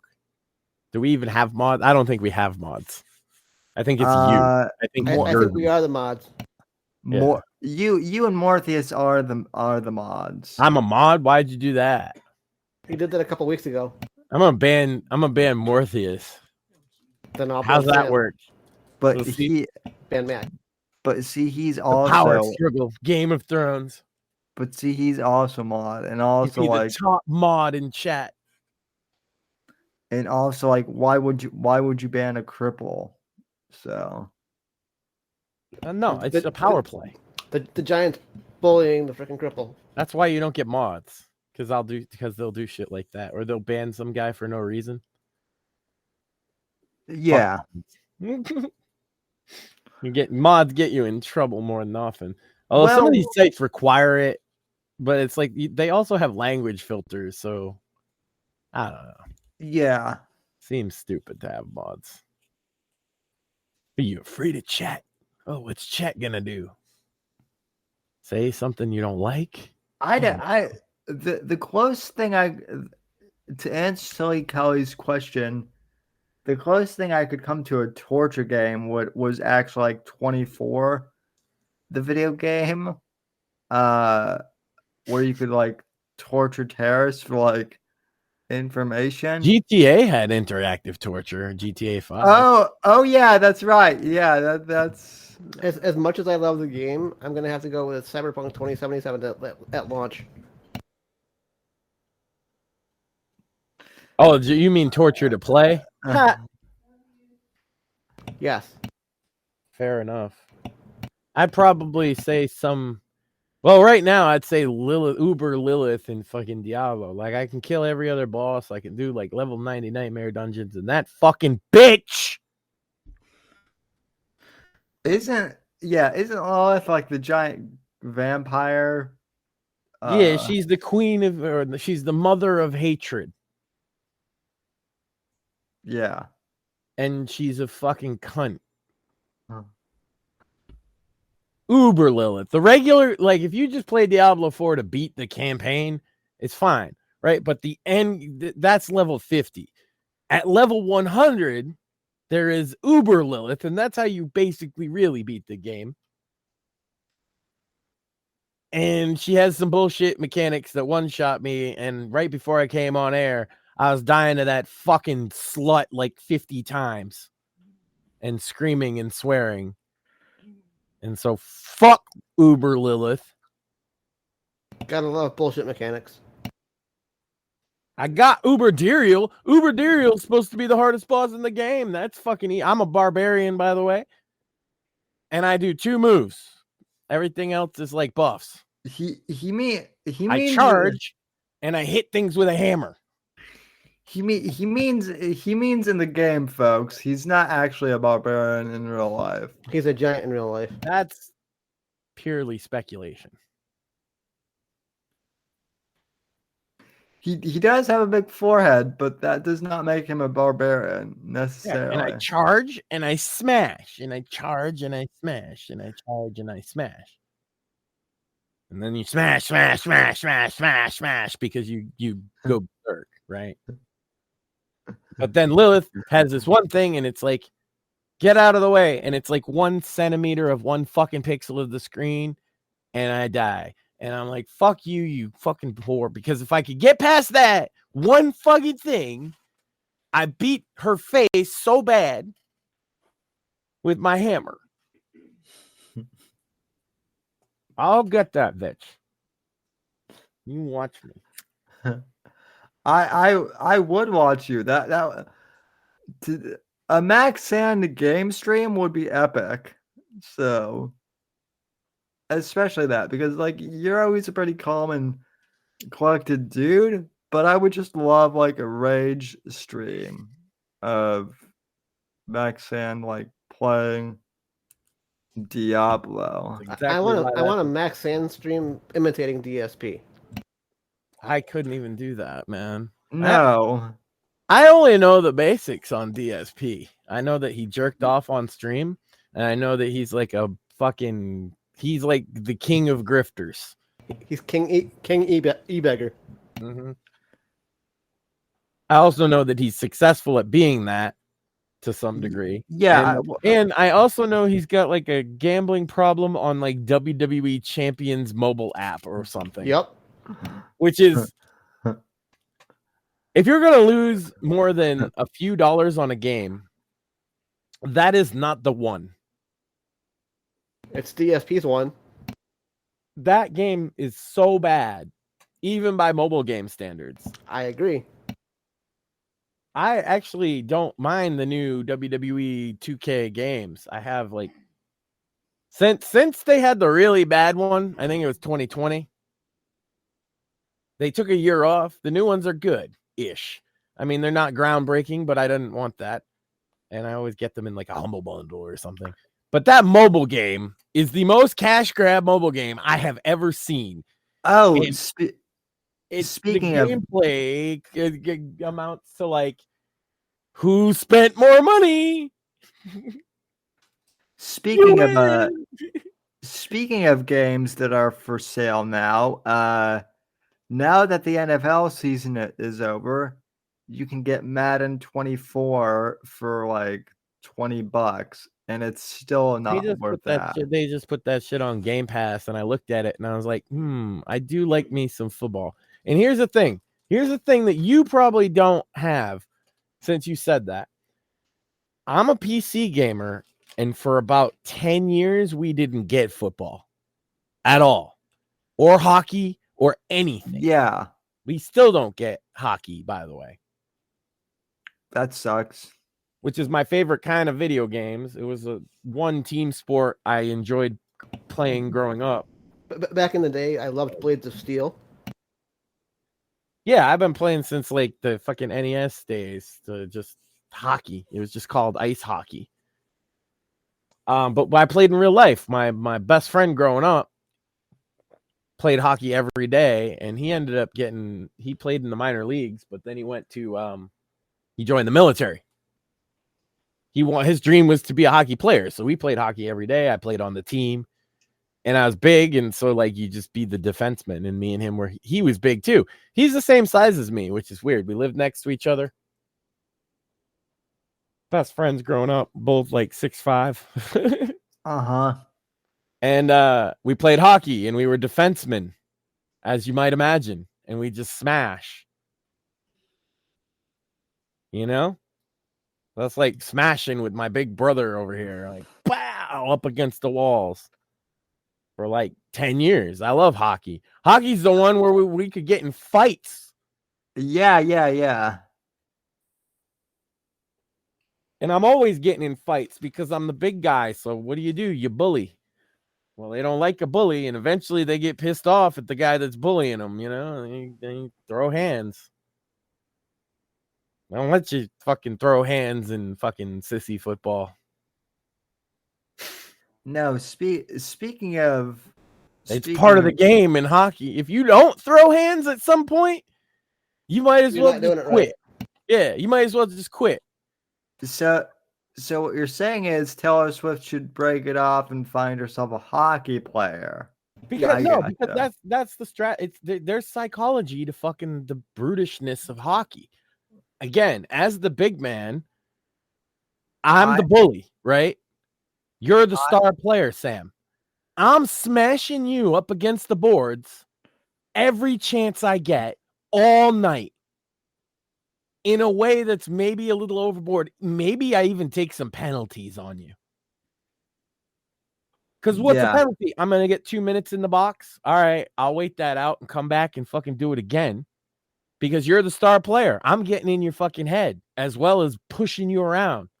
That's what hockey's all about. It's psychological. So at some point, you as a player, as an athlete, as a hockey player, as a man, will punch me in my big fucking mush. You'll throw the fucking gloves down. You'll say, let's fucking go. And then we'll just start fucking wailing away until one of us gets knocked the fuck down. And then the guy that started it gets like 10 minutes in the box. And the guy that lost it gets 10 minutes in the box. So if you don't start it and lose, you get no penalty, by the way. So if they start it with you, which is me, the defenseman they usually did, right? And you win, you get to keep playing. Yeah. They have since changed the rules, but that's how it used to be. Yeah, no, I remember that's how it used to be, but I think it has changed. But no, did you watch the Super Bowl at all? And if No, so, why would I watch that crap? I was reading a book. Well, good. Yeah. Good for you. I went to the neighborhood Super Bowl party to make like social appearances, and If then there was a party, I would go for the same reason. But yeah, and I then don't talk about NFL football. Basically, everyone was like screaming so Or loud. Taylor Swift, for that matter. I don't care about it. Like, I don't care enough to hate watch for either. Like, what a waste of energy that is. Man, if you hate watch the Super Bowl to hate Taylor Swift, what a waste of your time. Not only that, but people were actually reading a book. People, you could have. No, they could have been reading Shadows of Deception. There you available go. Available on Amazon. If they've already read it, Sam, they've read it 50,000 times. How many different authors have been on to sell their books as well that you could read? You could be reading a book. You don't have to hate watch Taylor Swift. Who cares what that bitch is up to? She's already got her song written about the breakup with the next boyfriend, and it's going to be the meanest one ever because that's going to make her the most money. She kisses him at the Super Bowl, and then she's like, "You're a cheating bitch." Gonna make trillions of record sales because all y'all hate that bitch and you want to hear the scantless details. Oh my god, like a bunch of fucking women. There were people. No, Max, you want to hear the funny thing? And not the best one ever at that. Let it be. Who cares what Taylor Swift thinks? My god. There were people actually gambling. I'm not making this up. There were people making bets on how many times they would cut to her during the Super Bowl. Yeah, because it continues to get talked about and mentioned on. See, social media metrics matter a lot to these media companies now too. So it might not draw ratings necessarily, but if it's getting them talked about on social media, they're going to lean into it. And unfortunately, it did draw them ratings this year. Of course it did. And my God, people because dumb little white girls didn't want to watch the Super Bowl necessarily before, but Taylor Swift is on. Of course. That's why you don't gotta give a fuck what Taylor Swift thinks, guys. Jesus, grow up. And my God, people will bet a singer. People will bet on anything. She don't even act or nothing. She's just a singer, and not a very good one. She's mid, but I'll give her this. She's a songwriter and she has longevity to her career because she has a fan base that she targets specifically with her fucking songs, and they've grown up with her. And you're never going to convince her that she's bad. The little girl that grew up listening to Taylor Swift her whole fucking life. Give it up. She says vote Biden, they'll vote Biden. It's a lost battle. And then all you're doing is running around being a grown-ass man hating Taylor Swift. Isn't there better hobbies? That's not the reason why I hate her, but for the other grown-ass man hating Taylor Swift, let it go, brother. Let it go. I hate it. Worth your hate. She's strongly just some dumb white bitch who sings. let it go. It's okay. Dumb white bitch whose daddy had connections to the industry. Probably. I don't know. She probably sucked a lot of dicks. Actually, she writes songs about it, so she's definitely sucked a lot of dicks. That is true. Also, I know. I actually know. Also, there's this thing called the wall. Okay, go on. And she's about to hit it fast. Yeah, I know. Yep. Also, I do know some women who actually can sing, and I'm trying to get one of them to come on the show, maybe to promote her record. That'd be cool. Yeah, man. Gotta hit him up, bro. Sick Tank said he'd do the show. Yeah, I on Twitter. Yeah, I still need to listen to the podcast. I lost the link that you sent me, so yeah. Well, just hit him up and schedule an interview. You can listen to it before then. It's only like 2 hours at this point. It'll be 4 total, but you don't really need to listen to it.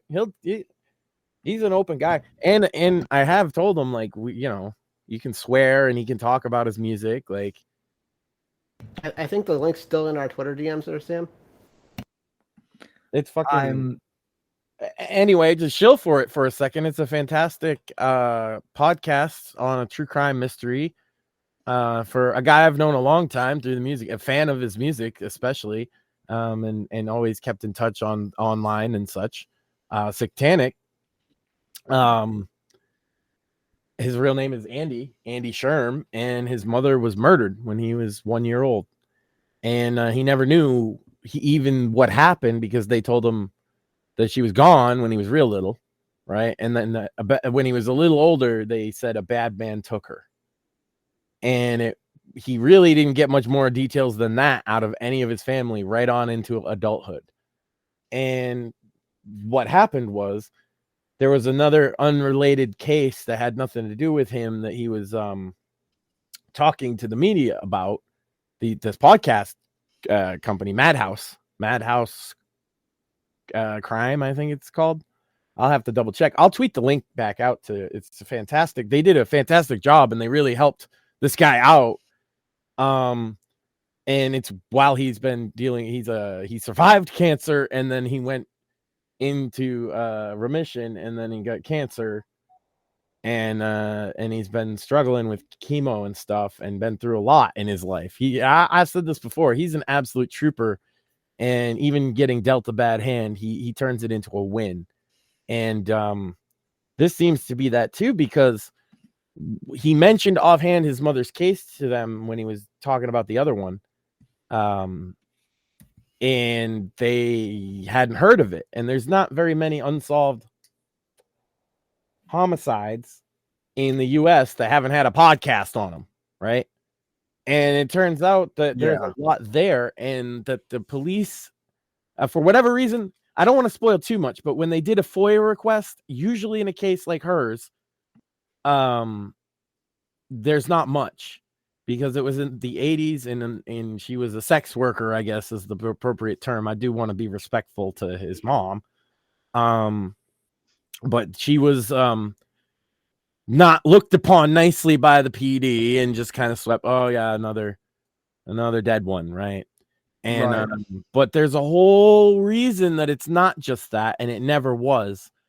And it might make you angry with the system in some ways. And that's probably why I connected with him through his music, because I have the same kind of anger towards the system.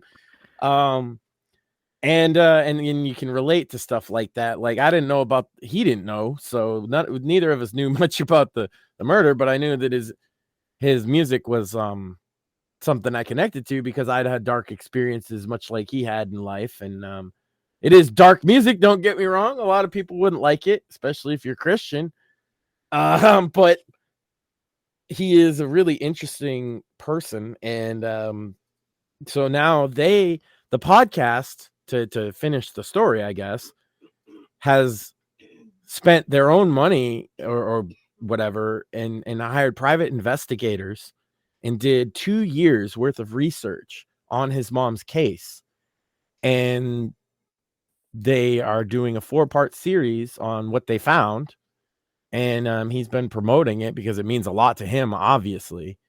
And so I just I just try and get him on the show, but also listen to the podcast, because if you're into true crime at all, it is a bombshell kind of story. There is twists and turns and a lot going on behind the scenes that makes it I've listened to a lot of such cases and watched documentaries and stuff about true crime, and it still stands out among even that, and I haven't even heard the whole thing. So that's basically the best ad I could give for it, and it deserves it. Check it out. It's the Madhouse Podcast, and the episode title, which is probably how you would find it, is Who Killed Jennifer? Sorry. But I think it's more important also that it focuses on who Jennifer was. Jennifer was this man's mother, right? Jennifer was a lot of things other than just a drug problem or bad lifestyle choices, right? And there's a lot more moving parts to the case than just that. And it's an interesting listen, and I just hope it gives him some kind of closure, you know? Mm-hmm.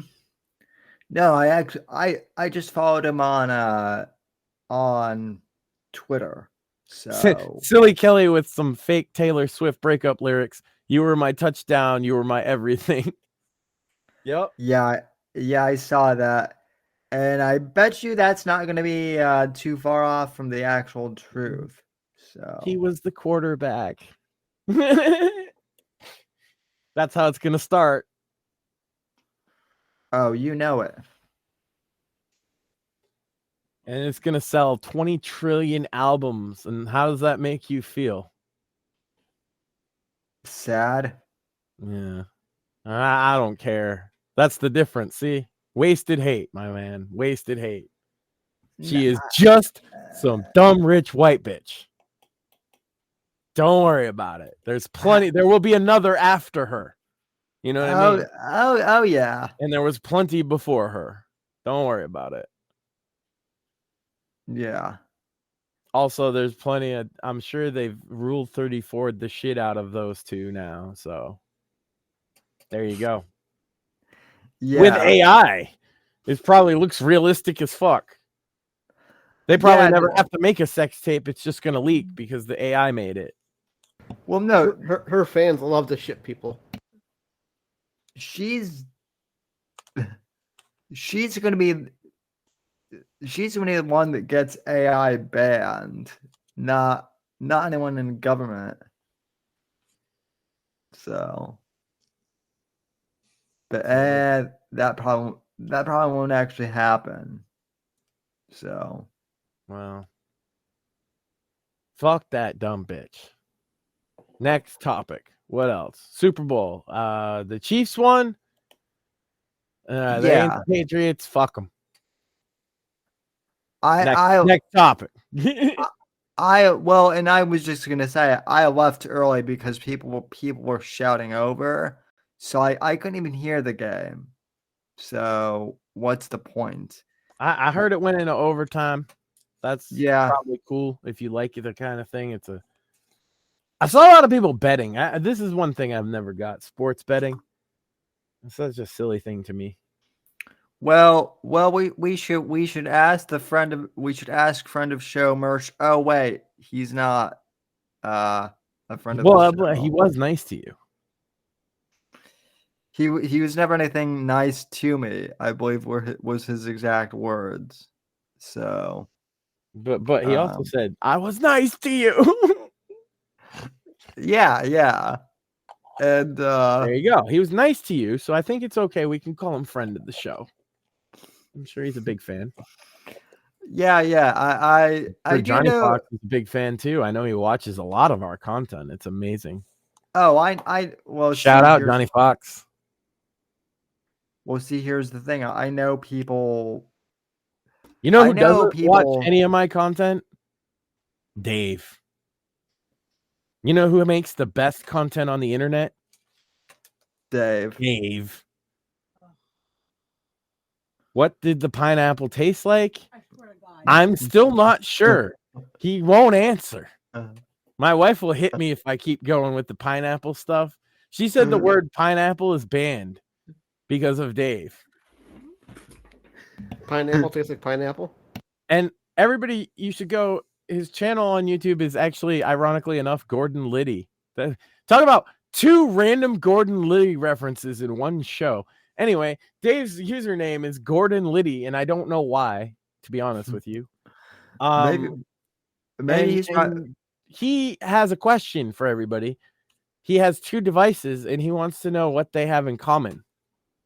And so check that video out. Also, he has a great recommendation of Del Monte citrus salad.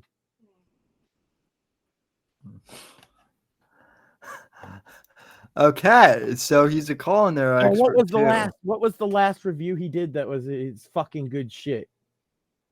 It was something like, it was like strawberry kiwi juice. And he was like, that's fucking good. It was like the sugariest. Dave's a diabetic, and he tastes all these sugary snacks and drinks for his YouTube and repeats himself 7,000 times per thing because he's mentally disturbed. I don't know how to explain Dave. Just go watch Dave. And had a paper towel underneath his watch. And he had his watch on, right? And underneath his watch, he had a paper towel, like wrapped underneath. Why? Interesting. Dave, why? Why the paper towel, Dave? Hashtag Dave, why the paper towel? That's what Dave would do. He would hashtag a really long and cumbersome phrase and ask people to get it trending. But the difference is, like, he thinks that people will actually do that. I definitely don't think people, they might do it in the chat just because I said it, but they won't actually go on Twitter and hashtag Dave, why the paper towel, Dave? Hashtag paper towels. Hashtag Dave conspiracy. I think it's because my wife said this. It might be because he's allergic to the strap of the watch, because sometimes they have cheap material. And so instead of getting a new watch strap, he wraps a paper towel around to keep from getting a rash. Oh, that's interesting and could be the case. But it could also be that Dave is a schizophrenic. And so maybe there's something else. That could also He might well not be. want the electromagnetic waves to interfere with his wrist. Oh, geez, he's one of those people. Sometimes, if he's not on medication. That's why I worry about Dave. One time he thought the moon was a UFO for deadly serious, and that it was looking at him through his window. Well, he wasn't wrong about that part. The moon was looking at him. And he called up the local school. Oh my God. Have I mentioned this one before? I have this on an old Dave episode. He called the local school for 20 minutes, yelled at them and threatened them, right? I have the whole phone call because he posted it, right? And he's yelling at this like random lady that works at the school about the bus. See, Dave lived in like an apartment complex, like a square, right? Like a motel kind of. Right. And the bus, the little bus, the short bus with the special needs kids would go around there to drop a kid off. And Dave was convinced they didn't need to, but they said they needed to do it to turn around safely. And so Dave is arguing with this bitch and screaming and yelling at her, but what if I was naked with my blinds open? And she's like, well, close your fucking blinds or put some clothes on. Yeah, no, I've seen that video. That one was wild. And then he's like, well, I'm going to come down there and fight. Oh, it was so good. Dave's out of his mind. He goes on for 6 minutes about and she, God bless her, put up with him. Probably as good as almost anybody I've ever heard. There's one other one that I don't have anymore that is equally as good, where they call him for a job interview. And it's a really professional woman, and she's like super nice while telling Dave he's retarded. You know what I mean? For like 10 minutes. Kind of like Because I did Dave with has a her. list of questions before he'll answer your questions at the interview. He also does this with women. You have to answer his questions about women before he'll talk to you. Ew. Yeah, that's always interesting. So the questions about the job are, do you pay in cash or in a check? Do you pay every week or every other week? Do I get snow days because I don't like to come in when the weather's bad? I only like to do outdoor type work.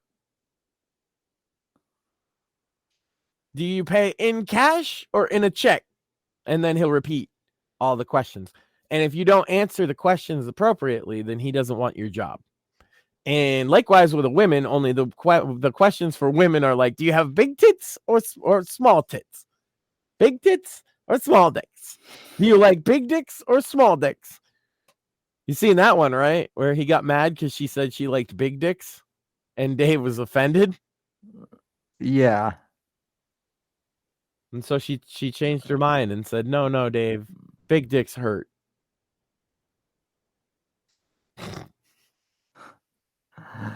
Dave seems like he could be a bit lovable with all his content. He is. Well, but right now is the best part, right? Because I'm going to do an episode on this, so this is kind of promoing for that, to be honest with you. That's my next... Fuck Johnny Fox. He's not funny. Not on purpose, not on accident anymore. It's just sad.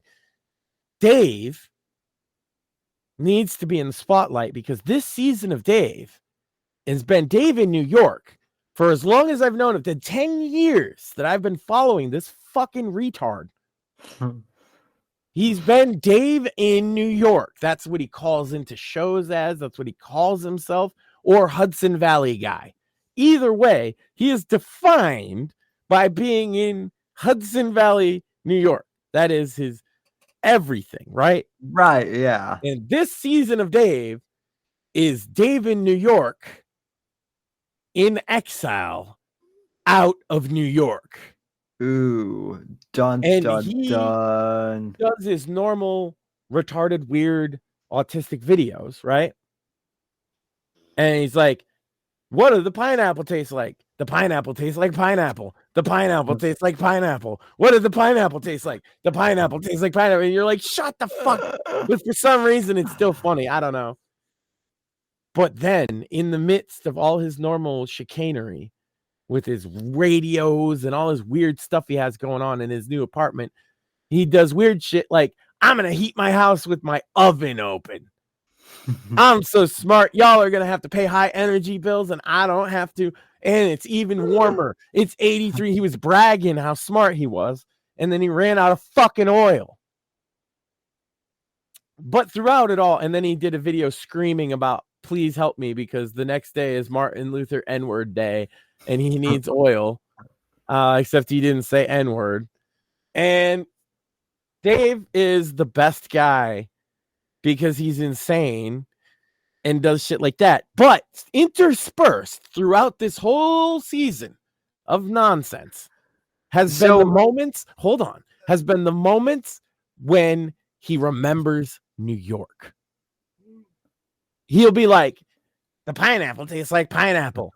And you know what? I got this in the top store in New York. I wish I was in New York. Oh, this place sucks in Suck-Ass County. I don't even know where he lives, but he calls it Suck-Ass County.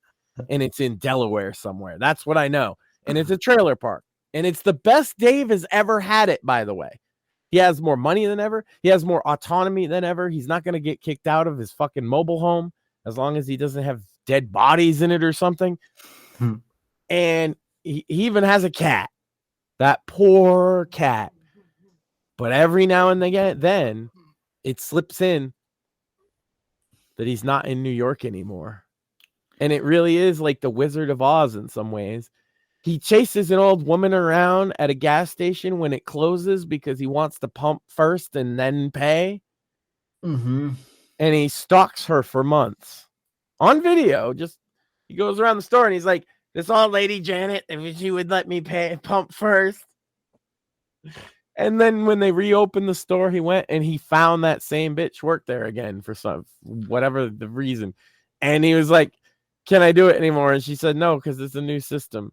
And he like had a meltdown because otherwise in New York he could pump first, you know? Well, maybe Mersh could save his cat. He's got 3 of them. Yeah, but Dave only got the one, and it's an outdoor cat, and it's not really even his cat. It came with the house.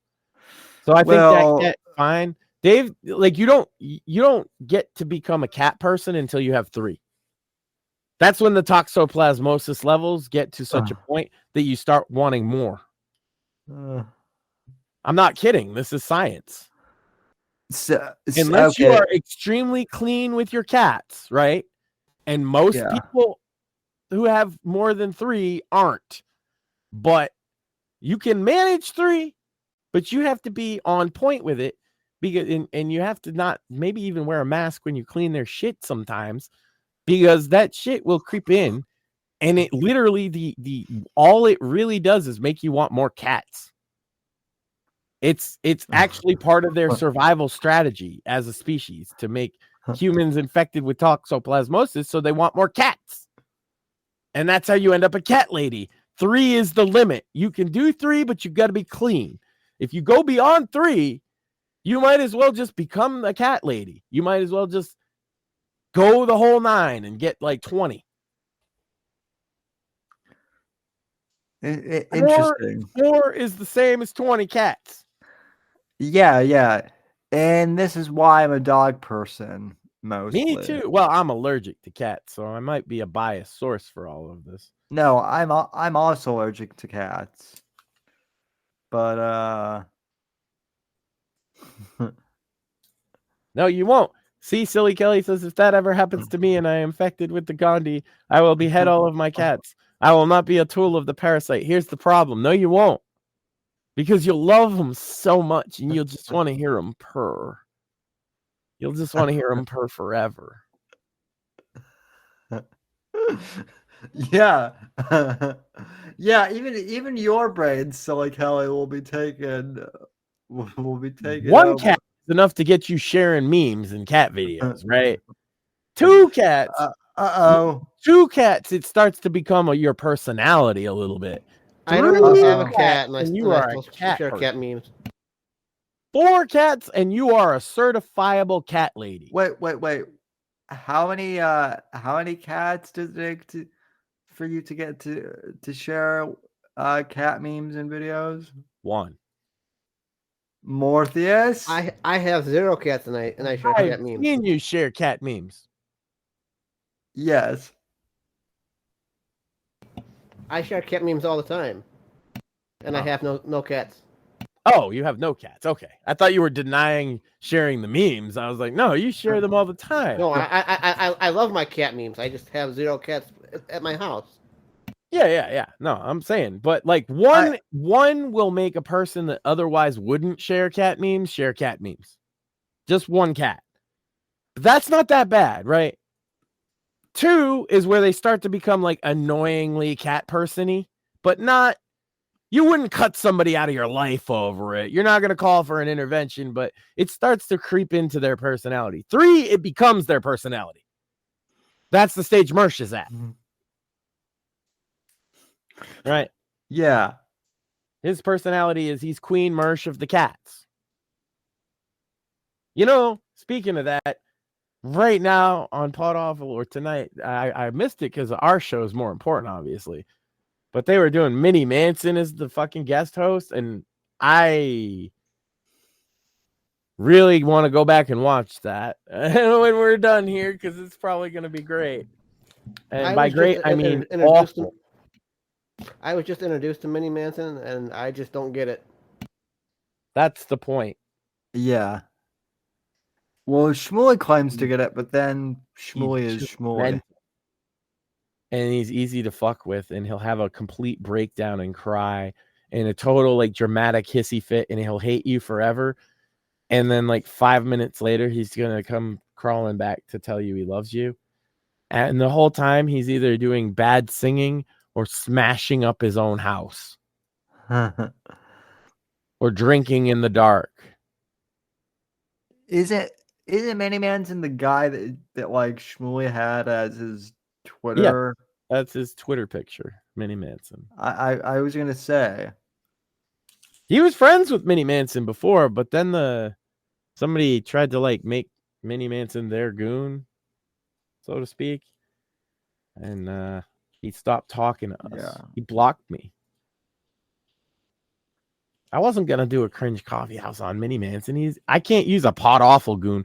You know how fucking tasteless that would be? I know people do, but like that's a pot awful original goon. You know what I mean? Not even like Mersh. Mersh is Mersh, right? I could talk about Mersh all I want, but like pot awful's goon, yeah, Mini Manson is pot awful's goon for sure. People tried to poach him.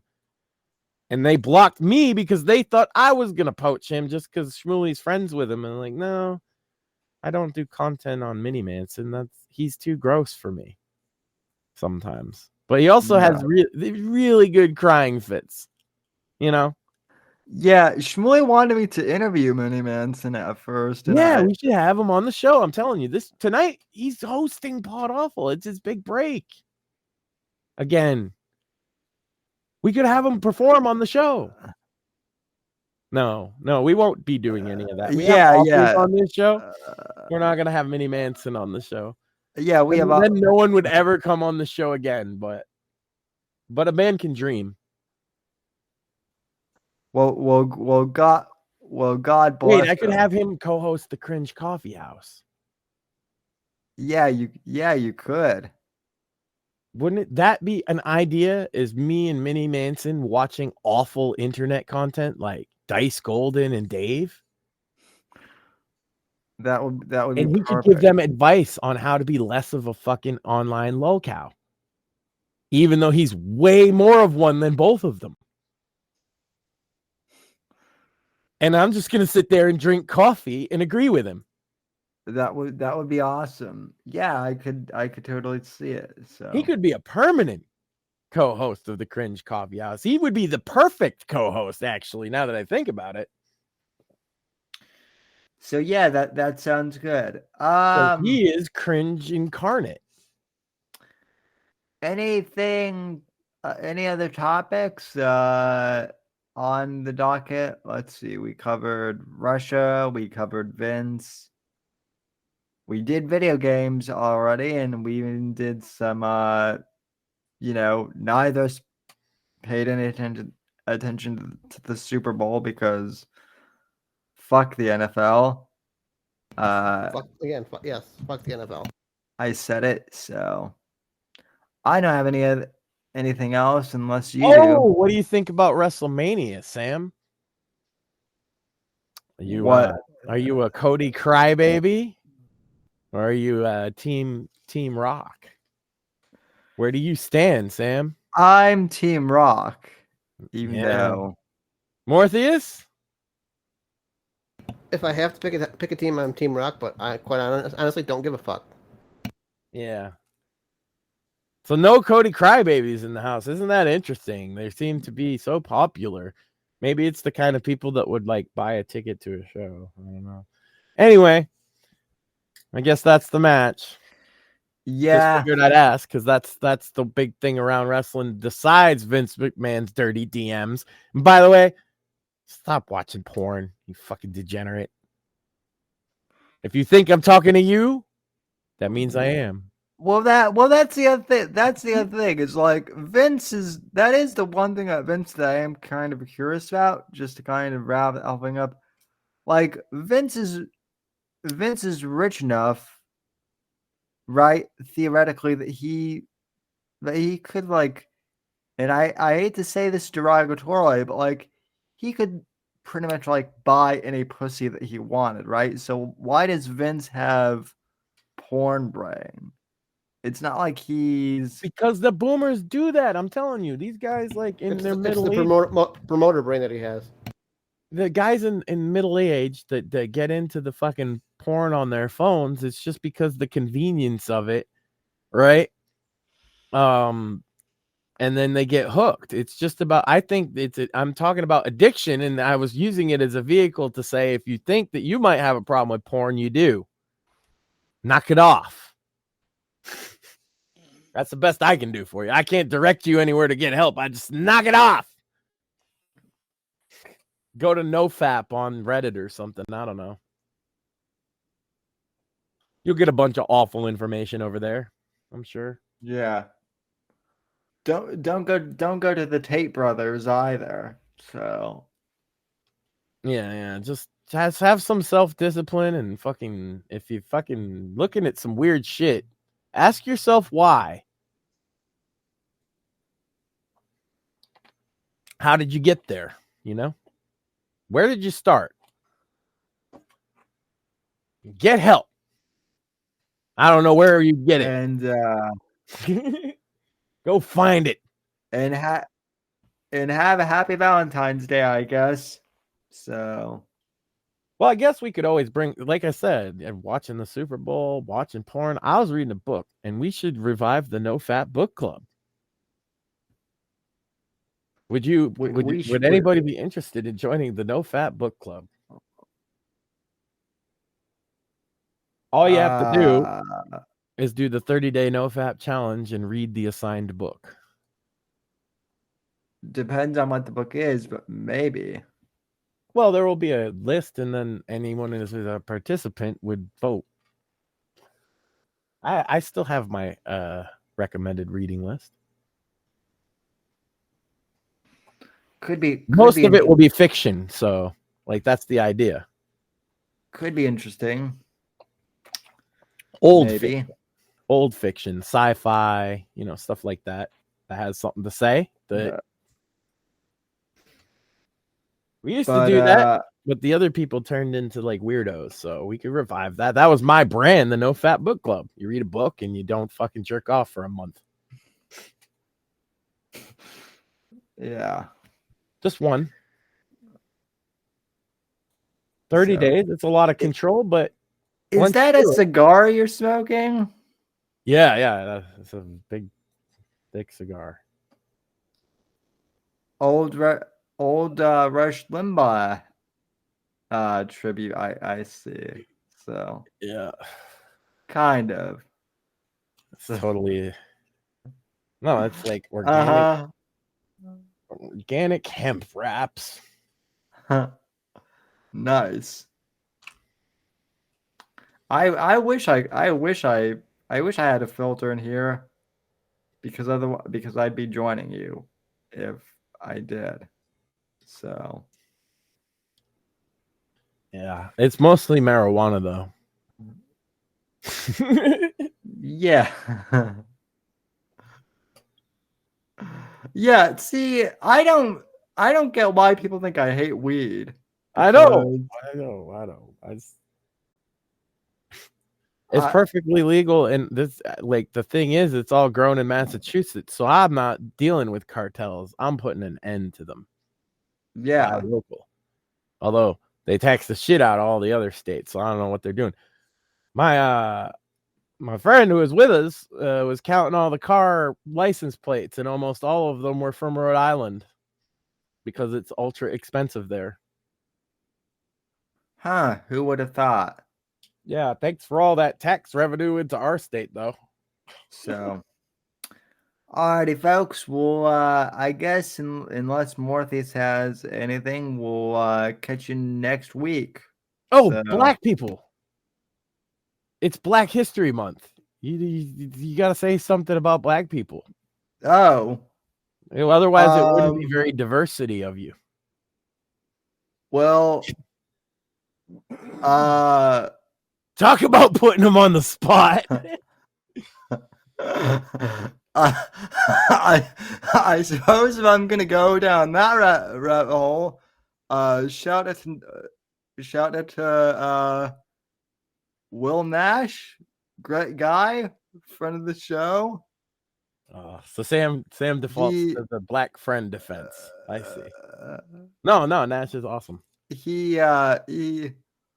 I think he kind of like hates Black History Month, which is why which is partially why I'm doing it, to push his buttons. But Well, I feel like we hey. have to clip this now because I think. Oh yeah, we totally do.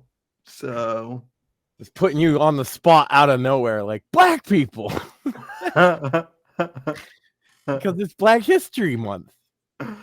Oh well, in all seriousness, like I know that That's you're not how forced it is. That's why I think you'll appreciate it, right? It's such a forced meme now. Well, see, like, hey, make sure you think about this. Okay. Well, see, yeah, like in all seriousness, like I know you don't so like. I should read more Malcolm X. Is that what they're saying? Because I like Malcolm X. You know, I like. We had some interesting thoughts. I know a lot of people think that like jazz is only for old people, but like it's not. And John Coltrane is my favorite saxophonist. Oh, well, when you go with like music, you can't skip. If you really love music, you can't skip over the blues, and like you have to give that. That's like all black. Very few white guys were doing the blues back in the Dixie days. There's so few recordings of original shit, but it's hey, it was basis of like all modern contemporary music, right? So you got to give it up to the blues.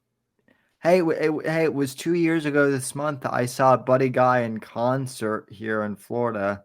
So, and most of them were doing jazz too, because that's where the money was at, right? Blues was what they did for the fucking black audiences who were like down on their luck, and then they'd all play in jazz bands because like you got to make money. It was the Depression and shit. Yeah. So, but anyway, that's our bit for Black History Month. It's almost which was almost as long as the month itself. So Sam's answer to say something good about black people was, my friend is black and I like black music. Dope. I think you nailed it. No, yeah, that's pretty much, isn't that pretty much what all white liberals like say during Black History Month? No, they would have mentioned the food. Oh yeah. Or virtue signaled somehow. But see that actually seems racist to me. So, I mean, it is. Hey, I enjoy some southern black cuisine myself. What is it? Soul food is fucking delicious. It's not the first thing I would talk about, but that usually does seem to be the case with white liberals, right? They're like, the food is so good, and they say that about everybody's food. So you start to wonder if they mean it. Maybe yeah. So, or they got the Black Lives Matter sign in their yard, but they've never had a black person in their house. That's my favorite one. Right? Like Black Lives Matter, but oh no, we don't actually want you in our house. So yeah. There's a lot of those around here, I'll tell you. Oh, I'm sure. Or Black Lives Matter, but only if you're like immigrants welcome over there. Yeah. Not here. Here's a little too fucking close. So, alrighty, folks. We'll talk to you down the road, and until next time, don't do anything I wouldn't do. Like, that doesn't include PCP. That leaves you wide open. So, yeah, exactly. It gives you wide berth. PCP. Yeah, don't do any PCP, folks. That's pretty bad. Leave more for Sam. Thanks for listening to The Whitfield Report on the NGC Network. Please visit Sam's website at www.thesamwhitfield.com and support Sam on Patreon at patreon.com/Whitfield Report. Until next time, God bless, God save this great nation, and God, freedom, legacy, in that order. And then say Black History Month. And then see what he says.